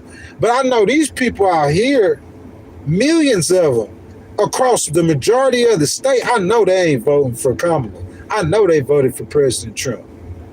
So that was a weird situation. So I want to talk to the voters. I want to talk to the people. So when I'm talking to them, I'm hearing them. I'm just like they do when they run in campaigns. But I'm not running for no office. I'm not trying to get no money. So you know what I'm telling you is real and authentic. You just got to trust my judgment. So if I'm telling you, President Trump, your economy is not good out here in these streets, not saying that it's terrible or that it's horrible. What I'm saying, it is not what the people expected. That's what it is. You gave them, President Trump, he gave them expectations. And that's where he messed up at, is giving them those expectations. Those expectations is that, hey, I'm going to come fix this on day one. They didn't really think maybe on day one, but they thinking that, hey, all this stuff that he's got that's not correct, that President Trump's finna come in here and fix this. We remember before 2022, when he was president in 2019, gas was like $2 a gallon. Yeah, the stock market was banging, jobs everywhere. We remember that first term Trump presidency. And Joe Biden, he too old and the economy ain't that good, so we're going to vote against him and we're going to vote for you and give you another chance. Oh, I'm going to fix it on day one. If he's the expectations he said, that's how he messed up. Because they put I don't care what you say, just look at them special elections. The voters are pinning that economy on Republicans. It's your fault. The voters are, it's just common sense. The incumbent party, they control everything. They control everything. And President Trump said he was going to lower costs on day one. And overall, it's about the same. Democrats say they higher. Republicans say they lower. Overall, it's about the same. That's facts. Where do you go from here? Of course, it's an open question as to whether the de facto farm bill would be needed. Chinese retaliation on the levies, particularly aimed at the soybean industry, hit the farmers hard. Guys, I wish right now that my Wi-Fi, because it's on my phone, I can't do it while I'm on the live stream. Guys, go look this up. China's surplus, trade surplus, hit $1 trillion. That's President Trump's 40% of his trade war was because China was getting over on America. Despite President Trump's tariffs, Xi Jinping, Xi, he done figured out a way to still come up on top. Doge has been disassimilated. President Trump, he sees this. He sees the successes. He sees the failures. He's not going to admit to the failures. But he sees a new world with Project 2025 where it is probably needs a lot more tweaking than, so he kind of like, he kind of shook off MAGA a little bit. We see it with Marjorie Taylor Greene. That's in some part of that shaking MAGA off, Marjorie Taylor Greene, that's what happened with her. He kind of stepped away from America first. And he getting close over here with Marco Rubio and them, and Ted Cruz and them, and Lindsey Graham. Lindsey Graham, like one of his biggest advisors. He getting close over here to the middle. President Trump then turned to establishment Republican, y'all. That's what I believe. His policies. He's just a regular Republican now. You feel that? That MAGA stuff is just for fans. It's a fan club thing. I don't know how much of politics is still left in MAGA. I think MAGA is fading as a political movement. That's what I'm thinking. That's why he's moving away from it. He gonna still say MAGA, still sell MAGA t-shirts and hats and make billions off of it for the rest of his life. But it's more of a fan club thing than a political movement. I think that's what's happening. And I don't think that the Democrats came and dismantled MAGA. I don't think that's what happened. I think President Trump is just on the politics, the political part of it. He's just moving away from that America First stuff and just moving to establishment, regular old traditional Republican. If you guys haven't liked the video, I ask that y'all like the video, subscribe to the channel, and hit that notification bell. I see y'all down there active in the comments, man. I appreciate it. Appreciate it, guys. I know it's Christmas time. It's Christmas for Big Ghost, too. You know what I'm saying? Y'all could give me some Christmas presents, man. Super chat, super thanks, super stickers. Just hit that button with the $sign in it. Your donations are much appreciated. I really would like to know what y'all think, man. We got a little bit more of the news story. I'm going to just go ahead. We're going to get through all of it. I'm not going to try to give y'all no thoughts. I'm going to just go ahead and read through it, and then we'll do the analysis at the end, y'all. We got probably a good 30 to 40 minutes, unless you guys want to donate or something. We could stream for about 3 or 4 hours. If not, we'll do about 2 hours. So let me get through this. I'm going to do some last analysis, and we'll have time for me to read a few comments or two, okay? Meanwhile, the international focus has been a problem on the minds of America First isolationists, such as Green, we saw that, who forcefully assert that Trump's musings about military action in Venezuela, his willingness to mount missile strikes on Iran, I'm doing this on purpose now, and ongoing heavy support for otherwise isolated Israel. Okay, back on Capitol Hill, Trump won a victory with the passage of his signature piece of legislation in the summer, but the One Big Beautiful Bill Act was not especially popular in most polls. Politics always delivers shots of unexpected news. For Trump, that came with the drama and scandal around Jeffrey Epstein, the disgraced financier, and sexual predator. Trump, who usually has an iron grip on his party, was unable to prevent a handful of Republicans from joining Democrats to force the release of the Epstein files. Trump ended up declaring support for a measure he and his aides had tried hard to derail. Trump's political strength still exists. He exerts it heavily on immigration, pushes the boundary of presidential power, seeks vengeance against media enemies, and engages in usual rhetorical fallacies against anyone who crosses him. But as the first year of his second term comes to a close, Trump's political mortality is all too clear. And that's according to The Hill. And I'm saying it too. It's too clear. We in the end game for your President Big T, President T. It's about your legacy. It's about everything that you built with MAGA, how you wanted to move forward. If you wanted to move forward, President Trump, that's what it's about, man. It's all about that. Y'all, I'm going to do a few comments with y'all, man, and then I'm going to take y'all outside, y'all. Y'all want to go see where I'm at? The regular person, they probably say they don't really care. They don't think it matters. But if y'all know Big Ghost Rider, y'all follow Big Ghost. You know what I'm saying? Like, I'm always in a beautiful location. Here's a spot. This ain't a cruising with Ghost Rider.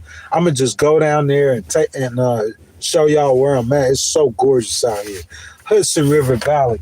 Like every time I go to a city or I go to a location, I try to find the most beautiful, safest, everything location. So I've been crisscrossing across, I say New York City, the Westchester County. You know what I'm saying? It's in the New York City metropolitan area. I've been to the city probably about 3 times so far. I probably hit the city, you know what I'm saying, probably about 10 more times before the year out. You know what I'm saying? I say hit the city because really, you know, I'm just a few, miles from New York City. Literally, a few miles. Like I could go to and I travel north.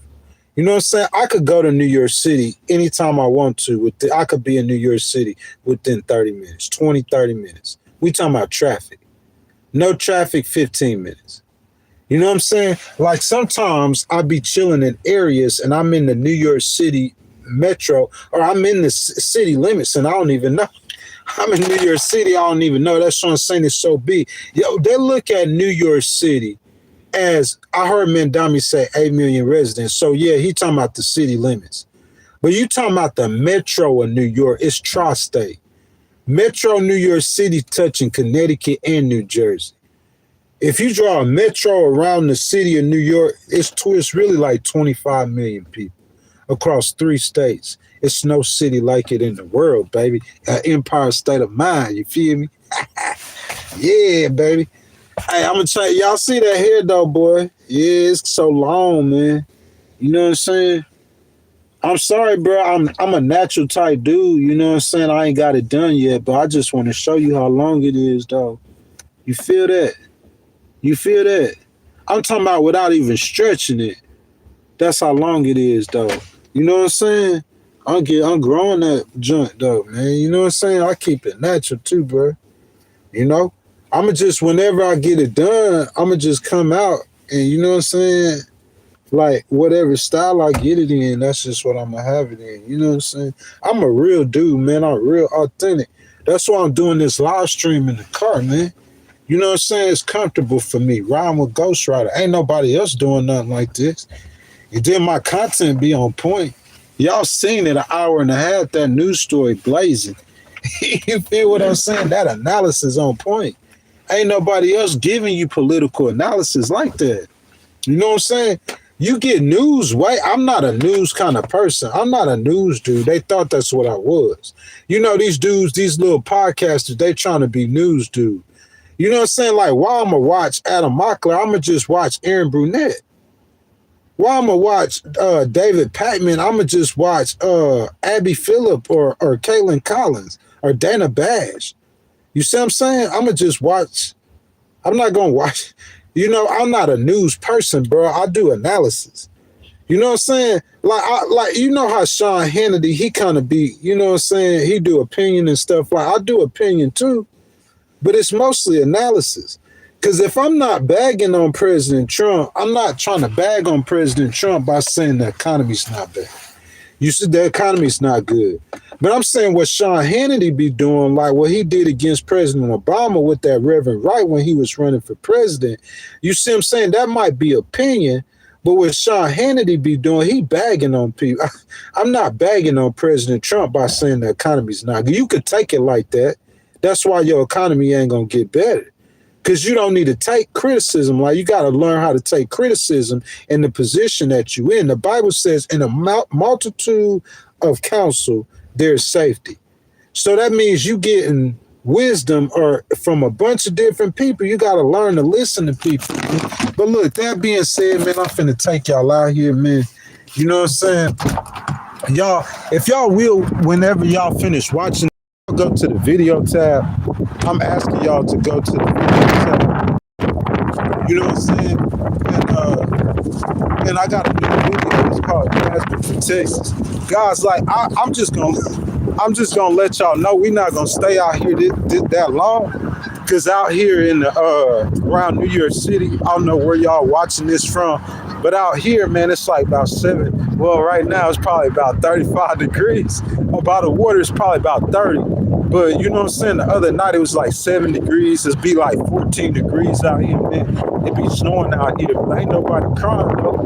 You know what I'm saying? This NYC. Like I'm from the South, man. And from the South, in the South, I have shorts and t-shirts on right now. You know what I'm saying? That's why I be by the water. You know what I'm saying? I came up by the water. I'm so used to being water, that water lifestyle. But I'm still out here by the water, y'all.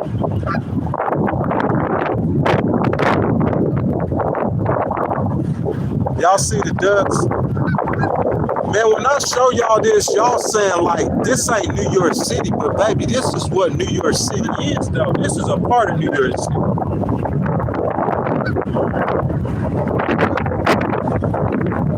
This part of New York City people don't be talking about, but y'all know how LA they got the valley and they got mountains and stuff like that. But I mean, when I see Orange Beach and the valley and stuff in LA, that's all like a part of the city and people be talking about that. But the Hudson Valley, people don't really talk about the Hudson Valley when they talk about it. You know what I'm saying?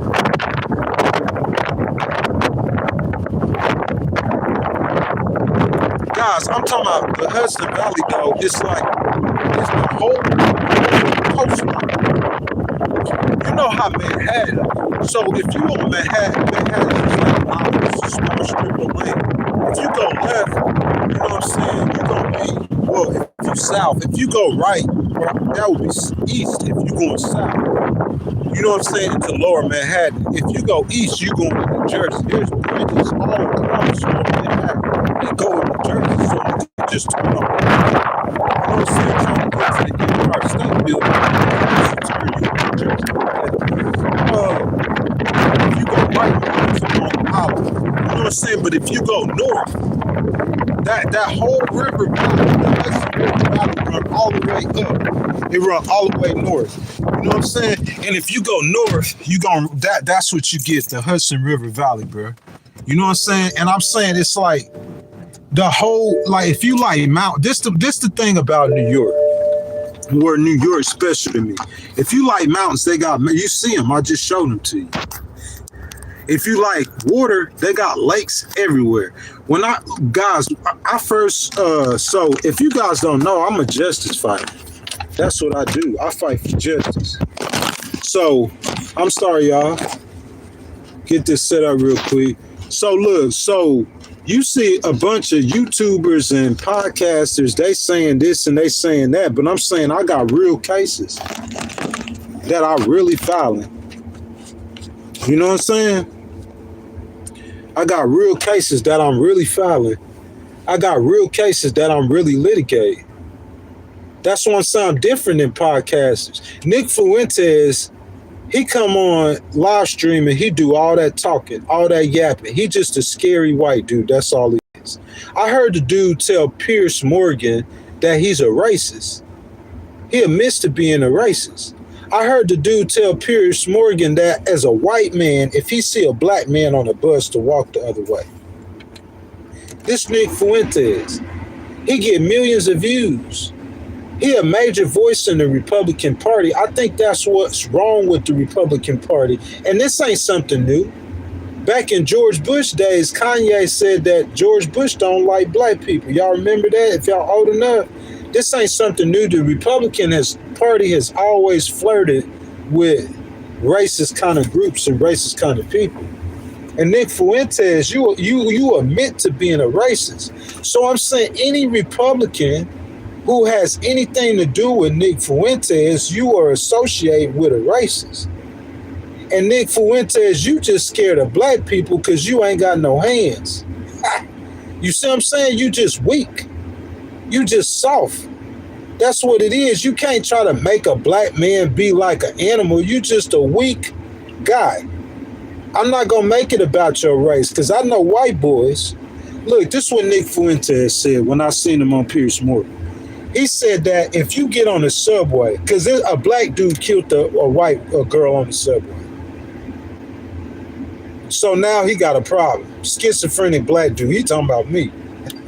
Because I beat the brace off of him. I ain't going to kill him. I'm not crazy like that. But I'll beat him up, though. If Nick Fuentes, if you want to box, anytime you want to box, my dude, we could box. I'm talking about like in a ring with gloves and referees. I ain't talking about doing no gangster stuff because I know you scared. But if you want to box, we could box. What I'm saying, I got a white homeboy right now here in prison. He got on that bus. He gonna go look for that black dude and go sit by that black dude because he not scared of him. I got another white homeboy here in prison. Ethan and Jamie. I'm saying, you know what Jamie gonna do? If that black dude go to pull out a knife, Jamie gonna get up and beat the brace off of him, and he a white boy. Oh yeah, I know white boys. They ain't scared of no black dudes. They gonna throw hands. See, I'm from the South. He from a different part of the world, and white people, and up here, a white man will make himself physically inferior to a black dude. Real talk, they be scared of black dudes. All the Karens is up north. They call the police up here. Where Nick Fuentes from, that's why you got a racist dude. But I'm saying, I know white boy, it don't got nothing to do with your race. It's got to do with your character. Ain't no Navy SEAL in this world scared of no black dudes. Nick Fuentes, you talking about this because they black. Ain't no white Navy SEAL in America scared of no black dude. That white Navy SEAL, y'all don't know them military boys. Them military dudes, they don't care what color you are. And they be in packs. They'll be in Japan, in Korea. They be in Afghanistan. I know them. I got homeboys. Whenever they get a pass, he downtown Afghanistan. He done got him one of them Muslim Arab. Oh, I call his name right now. A lot of y'all probably know him. Real talk. Real talk. They go overseas and be in other communities. They're not scared of black people. Nick Fuentes, you scared of black people because you soft, you weak. Now, if you tell a female, I would teach my daughter, first of all, I wouldn't have her on the subway. That's what you should be telling her, Nick. Tell your daughter not to ride the subway. Just don't tell her not to sit by black people. But if she do got to ride the subway, what I would do is I would tell her don't sit by no dudes. Because you're going to go sit. You don't think white boys rape and kill girls? This dude is crazy. Something wrong with this man. The reason why is he from Chicago. And in Chicago, the black people just wild. But I'm saying, what about Wyoming? What about the black people in Wyoming? You think they wild like that? Nowhere close. What about the black people in Idaho? It's black people in Idaho. What about the black people in Michigan? We ain't talking about Detroit. See, he from Chicago. So all the cities, like President Trump sending troops to the cities, you got a mentality of black people like you got black people in the cities. What about Barack Obama? He from the city. Y'all think Barack Obama, if you sit by him in the bus and you say something he don't like, you think he gonna punch you in the side of your face? No, he ain't gonna do that. You think Barack Obama gonna stab you in the neck? It's millions of black people like Barack Obama who are nonviolent. I know a bunch of them. I know a bunch of Haitians that are completely nonviolent. You could sit there and beat on them, and I'm serious. It ain't got nothing to do with your race. It's got something to do with what's inside of you. It's a lot of black people who they with that stuff, but it's because they grew up poor. Just like Mexicans, they grew up poor. I'm not saying some races are not more aggressive than others. I would say that the black race is probably more aggressive than white people, definitely, naturally. But you can't preach that I don't want to be around black people, teaching my daughter. Bro, I promise you, I seen Nick Fuentes on Pierce Morgan did an interview.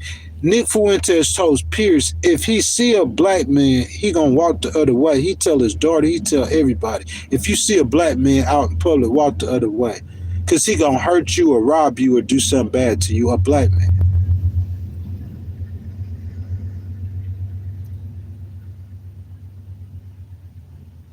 Come on, man.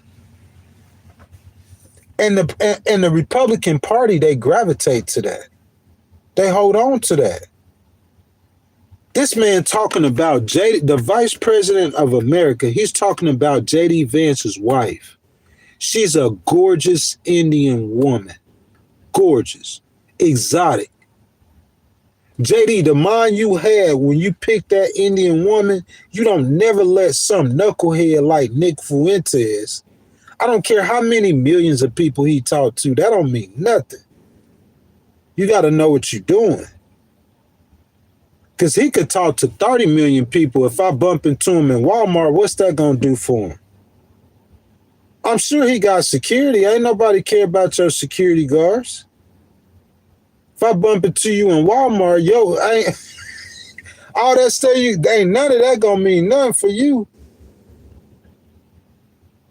And your security guards, I'm saying they not finna throw.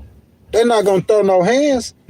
Cause I ain't gonna try to get close to you. I'm just the stuff that I'm gonna tell you out my mouth.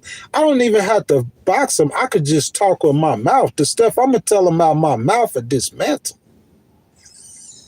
This is my best weapon right here. I'm just saying, man, we can't get forward in America. I don't know what President Trump gonna do with his party and his people. Because he got Candace. I heard Nick Fuentes, he was going at Candace the other day. And then talking about Tucker and Marjorie Taylor Greene and Candace at a party. You see what I'm saying? And then Megyn Kelly, she seemed like she be trying to stay out of it. And they all hate Ben Shapiro. And those are all the voices of MAGA. And then you got Charlie Kirk. They saying Turning Point USA, Charlie Kirk's wife coming out. I mean, it's just a mess. And they doing this in front of the American people. A mess. And you got Nick Fuentes, so influential in the Republican Party. And this clown talking about when you see a black person, go the other way. Nick Fuentes, if I ever see you, I'm going to slap the white off you. The military need to do it for me. Real talk. Because I'm saying, like, how you going to ever unify America if you got people talking like that? It's not about a race, man. It's about humanity. Nick, if I went over there and I sat by that black dude and he popped me in my neck, because I said something he didn't want, because he's schizophrenic. I'm schizophrenic too. Hey, Nick, if he pop me in my neck, you know what I'm going to do? I'm going to pop him back. That's why we got all those killing in our community. We not finna run and hide like that, Nick. You just scary. If you think Lil Durk see a black dude, he going to go sit on the other side of the bus because he's scared. You think a black man gonna not mess with a black man because he black? Nah, they mess with black people too, Nick. I used to be like you. I used to be kind of scared of black people, Nick. Until I realized what the problem was. It's not because of their race, Nick. That's not what the problem is. It's not their race. You just got to get some courage, my boy. You feel me? Black people are probably more aggressive than white people. Every race got their own thing. Every race got their own thing. Black people are more aggressive than white people. Yeah, they probably are. And what's your point? You don't discriminate against a whole race for the actions of a few. He said 5% of the black population are violent. 5%. So what about the other 95%? Only 1% of the white people. He crazy. He just don't know the white boys I know. I know white boys, they get down. I told you, two of my best homeboys, white boys, they both in prison. One of them in prison for murder. I think he killed the black dude, a mixed dude. Shot him in the head. He a white boy. He not the kind of white boy, Nick, you talking about that look crazy. He look like you. He just a cool white boy. That's what Nick don't understand. He think that people in jail are like Martians. It's just somebody who made a stupid decision. 5 seconds could change your life. That's what happened with Ethan. That boy did something to him that made him upset. Ethan felt like he was disrespectful. And in that 5-second interval, all he had to do was say, I'm going to just let it slide. And he'll still be walking around. He a normal dude, just like me and you. But in that 5-second interval, he couldn't let it slide. He went and got that piece and he let it rip. So now he in prison. Just a bad decision. But he normal, just like me and you. He just not weak and soft. Nick, you just soft. You just a soft guy. Because that Navy SEAL is not going to be scared to sit by no black man. He don't care what color you are. The Navy SEALs, they scared of we scared of the Chinese. Oh, we scared of the North Koreans. Oh, we ain't scared of nobody. Care what color you are. Because you black don't mean that I'm supposed to. All you doing, Nick, is saying that you just admit you trying to be racist and you saying it in a hateful way. But really all you saying is I'm a coward. That's how we see it as. You just saying, hey, I'm a coward. I can't go sit on the bus by a black man because he might punch me in the neck. That boy punched me in the neck. I'm going to get up and walk the dog on that boy. In the middle of that bus. He black. Oh, what? You punched me in the neck. What? You don't care what color he. I'm going to stand up and I'm going to spank him like a little kid. I'm going to spank that boy. I don't care what color he is. He could be black, white, Chinese. He could be Xi Jinping's bodyguard. That's what goes with that, though. You talking about boxing. Now you talking about anything else but boxing. That's different. I wouldn't, Nick, you know how I heard Harry Enton say somebody a disgusting human being. Nick, your thought pattern, especially about black people, to me is disgusting. You are an enigma to me at your age. And your language affects millions of people, and it is to form the Republican Party. First of all, you hate on Israel 24/7, and then you don't like black people. He don't like no minorities, and his last name Fuentes. He a quarter percent Mexican, and he don't like minorities.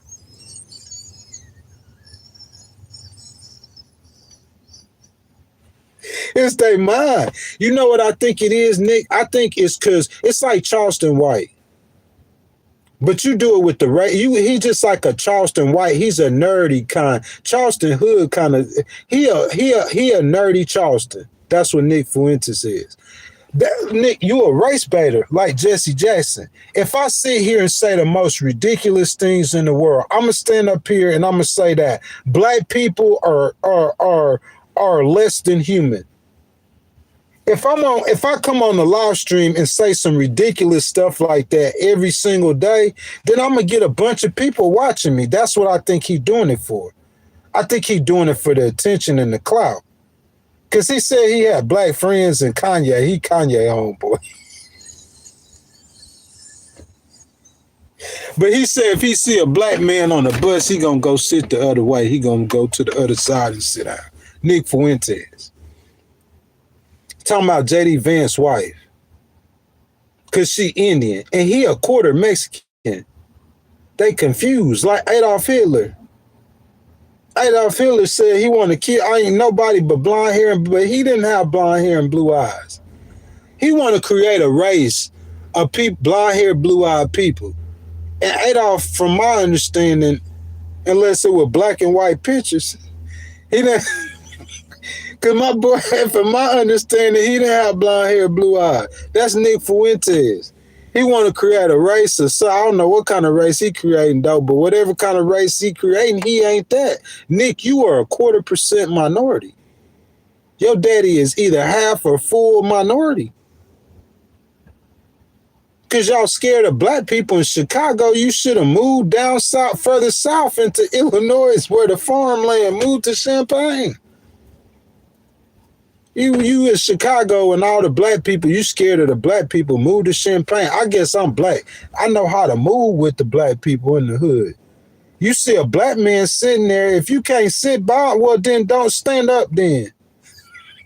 If you feel like it's uncomfortable, because I know that some people could be more disrespectful. He might feel like you disrespecting him by being that close to him. He don't want you that close to him. But you can't just label all black people as bad because of a few people doing stupid stuff. You could say they're more aggressive, something like that. But just saying that they're bad or you just being a regular old racist, man, that's not helping America. That's not helping our cause. That's not bringing us no unity. And then those kind of people be so influential. They have so much power. They be having President Trump and President Vance's ear. I guess you will if you got millions of followers or viewers. A bunch of young Republican dudes and staffers, they listening to Nick Fuentes. So all the staffers that working for in the President Trump cabinet, Nick Fuentes trying to infiltrate them. And he a racist.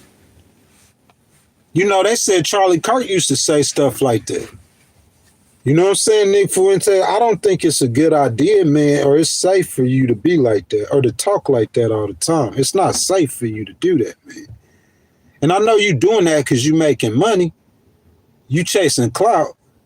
You know what I'm saying? But like you spewing this stuff and that's hatred. It ain't no race, ain't no white man not superior. You basically saying the black man's superior because you can't sit by him. I'm finna go over there and I'm gonna beat the snot out that boy. I'm gonna go sit by him hoping he say something to me. Ask the people who know me, hoping he say something to me. I've been to pull this knife out of my pocket. I slit that boy neck while he's sitting there. Yeah, you crazy boy, but there's some boys out here crazier than you. That's how them Navy SEALs are. They not scared. Oh, he a black dude. Oh, you think they don't care? Now, if you talking about going in the neighborhood where it's 30 of them, that's different. But you could go in a neighborhood. I know neighborhoods where it's 30 white boys that'll jump on you. See, he just ain't from the South. I'm from the South. In the South, white men, they're not like scary like that. They're not soft like that. A white man in the South, he'll box with you. He ain't scared of no black dude. Them white boys in the South, they used to hang black men. They ain't scared of nobody they ain't scared of people like that. But the white boys up north, though, I noticed that, you know what I'm saying? They be like Nick Fuentes. I hate black people because they violent. Come on, man. All black people ain't violent. It's a small section of the group. You don't hate a group of people because of their race. Don't identify them in race with hatred. I identify black people together for voters or Hispanic voters. He's saying black people are bad and are inferior race and you shouldn't be around them and don't talk to them and have nothing to do with no black people. You see them on the bus, go the other way. You see them on the street, go the other way. That's what he's teaching. That's wrong, man. They're humans. All humans are humans. Recognize violence or a violent person or ignorant person. You got to learn to look, and this person ignorant. The same white people that you saying are liberals, that's living in Chicago, that white girl that went and sat down next to that black dude and he hurt her, she wasn't thinking that let me go sit by. He's saying that let me sit by a black person to prove. Bro, that's crazy as I don't know what. Something wrong with the dude head. 99% of the time, you going to sit by that black dude and ain't nothing going to happen on that bus. 99% of the time. You got to recognize evil. You got to recognize the devil. You got to know this kind of stuff, spiritual things that's going on. It ain't just no, duh, he black. Oh, he a bad person because he black. Duh, y'all avoid all black people. Nick Fuentes, let's box, man. Let's have a boxing match, me and you, boy. You feel me? Or we could debate, however you want to do it. He's saying black people committing all the crimes, but you sure about that? You feel me? That's not what we need. That goes to President Trump moving to the middle. That's a good thing, moving to the middle. He need to move away from that kooky stuff. But y'all need to put that stuff out your party. That's an enigma to your party. That racist stuff with Republicans is just as bad as what y'all be doing on the economy. You need to root that racism out the Republican Party. It's been there for a long time. Republicans have always rubbed shoulders with racists. Y'all need to get that out your party. Because, see, if you get that out your party, then with him doing that, that's just him on the fringes. Oh, you just got a kook on the fringes. But he ain't got nothing to do with the Republican Party. You feel me? Oh, he support President Trump. Nah, he don't support me. He ain't got nothing to do with Republicans. If he get voters for us, well, thank you. But we not associating ourselves with no racists. Because in the end, that's going to hurt us. You don't see that as a Republican Party. You associating with racists will hurt you in the end. That coalition you building, you're going to kill your own coalition. All them Hispanic males and black males that President Trump got, he shocked everybody by bringing them into the party. And then you got Nick Fuentes. Nick Fuentes is going to run them away, I promise you. Talking all that crazy stuff. Hatred. It ain't no superior races, bro. We're all humans. We're all equal. You have some men that's stronger than others, and you have some men that's weaker than others. I know white boys who gonna go, them Navy SEALs, they ain't gonna be scared to go sit by nobody because they not scared of nothing. That's what you are. That's what it is. If they lose their life, they just lose their life. But more than likely, that boy gonna lose their life. I'm gonna tell y'all one more story. This is where I'm from. I know a young black man. Well, he was young dude. He running in the houses. They going into people jacking houses. Where I'm from in Mississippi. He running around jacking people. Young black dude. Like Nick Fuentes talking about. Running around jacking people. You know what happened one time? Where I'm from, he went into a white man's house. Nick, he went into a white dude's house like you. You know what that white dude did? He had a shot. He went and got a shotgun. And he put that 19-year-old boy in hell. He killed him. White man. He didn't call the police. He didn't say, oh, it's a black man, I'ma run. He didn't do none of that. He went and got his shotgun when the black dude came in his house and he put that boy in hell. He killed him. Blew his head back. Blew his face back. You know what I'm saying? We don't talk about stuff like that happen because he in Chicago and all he see is hood and black people. And they controlling hoods and they coming into the Gold Coast killing people.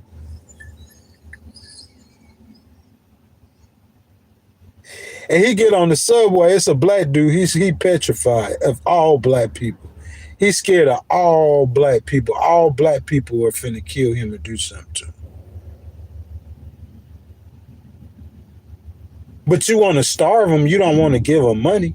I'm telling you, as soon as they get money, he said they try to move out the black neighborhoods. Yeah, but it's just like down in South America. Stop trying to starve people and stepping on people and feed people. Feed the homeless, feed the needy, feed the poor. Start preaching that. Because if you eliminate poverty, you probably going to eliminate most of the crime. Not all the crime, you still going to have stupid people. People with mental disorders, criminally insane. But what I'm saying is if you eliminate most of the poverty, a lot of that crime gonna go away. The black people neighborhoods, black people were slaves. Black people were hung from trees. Black people have historically been poor. That's probably where the violence coming from. That's probably where. You have Irish violent, you got violent white people all over the world. It's a bunch of, go to the United Kingdom. They got a bunch of it's poverty. Go to London. It'd be a lot of white boys doing that. That is poverty. Go to Ireland. It's poverty. You think that them white boys won't kill you in Ireland too? You crazy. It's human beings. It's humans. It's humans. We're all humans. You got strong white boys. You got gangster white boys. Real gangster white boys. We're not talking about no sevenfold gangster disciple white boys. We talking about white boys who will bust your head. I know white boys who will kill you.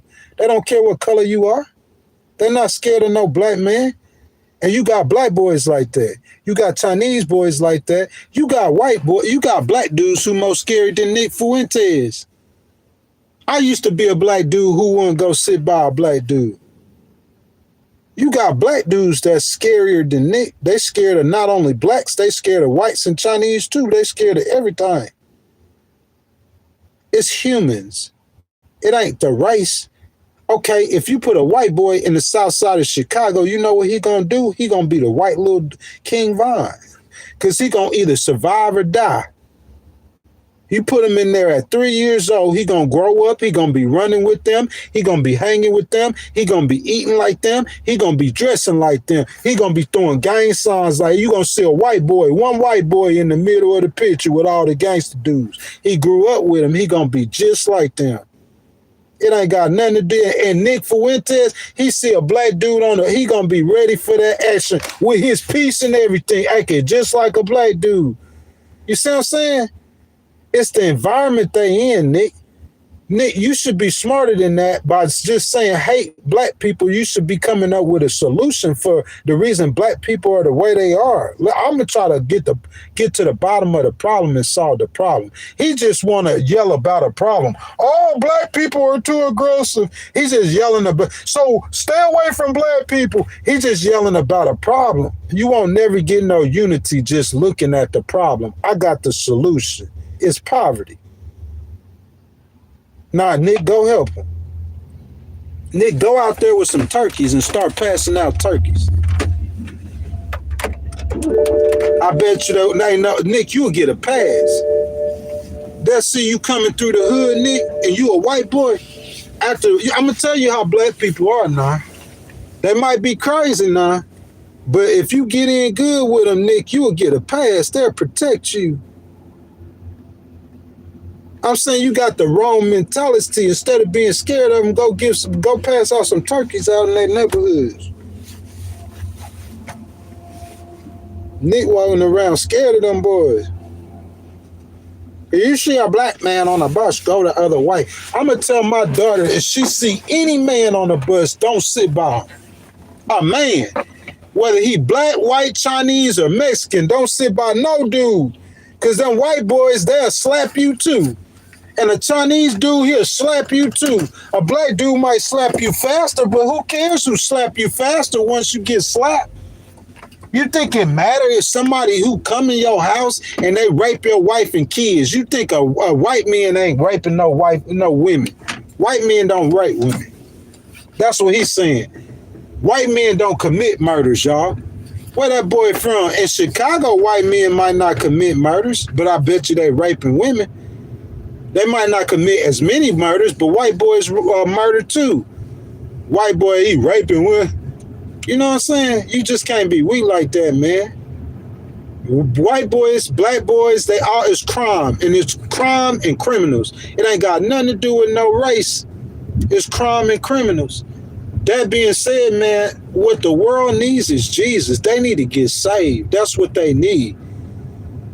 I used to be a crime and criminal. I used to sell drugs. Used to be the dude Nick was talking about, seeing on the bus. I would sell drugs and doing all kind of unrighteous stuff against God. Yeah, that used to be me. But in August of 2018, I got on my knees and I asked God to forgive me of my sins and save my soul from hell. I told Jesus that I believe he suffered, bled, and died on the cross for me.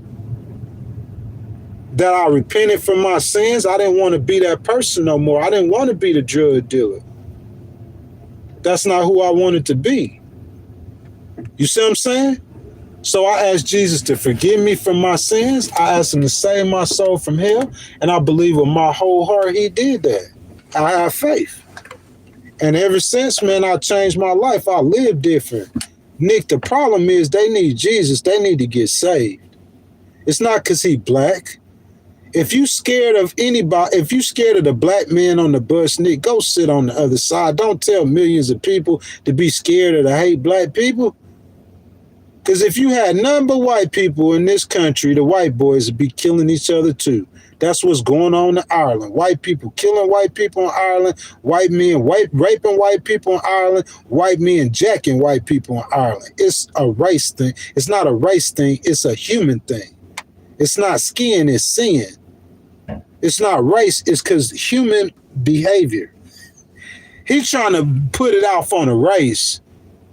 But God said it's not, God made all the races. He said, man, God talking about all men. God called, he know you a human. He know he created you. It's a human thing. We all need to look at stuff like humanity. That's how we unite. Even if you don't believe in Jesus, God, humanity, look at humanity. That's how we're going to unite. It's not a black thing. It's not a white thing. It's not a Chinese thing. It's a human thing, y'all.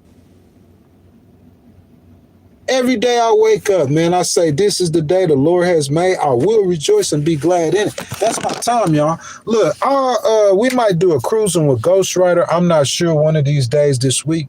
You know what I'm saying? But if not, y'all know Monday, Tuesday, and Thursday of next week we live. Also, next week is a long week. It's going into Christmas. So we're doing Monday, Tuesday, and Thursday. And then we're doing a new episode of Jasmine for Texas on Saturday. And then the Prince of Peace start. So Sunday and Wednesday is the Prince of Peace live streams. And then the Prince of Peace video is on New Year's Eve. That Prince of Peace, that whole live stream, we talking about Christianity and life and religion and things of that matter. Y'all, I love y'all, man. Look, I'm going to tell y'all just like this. Jesus love y'all too, man.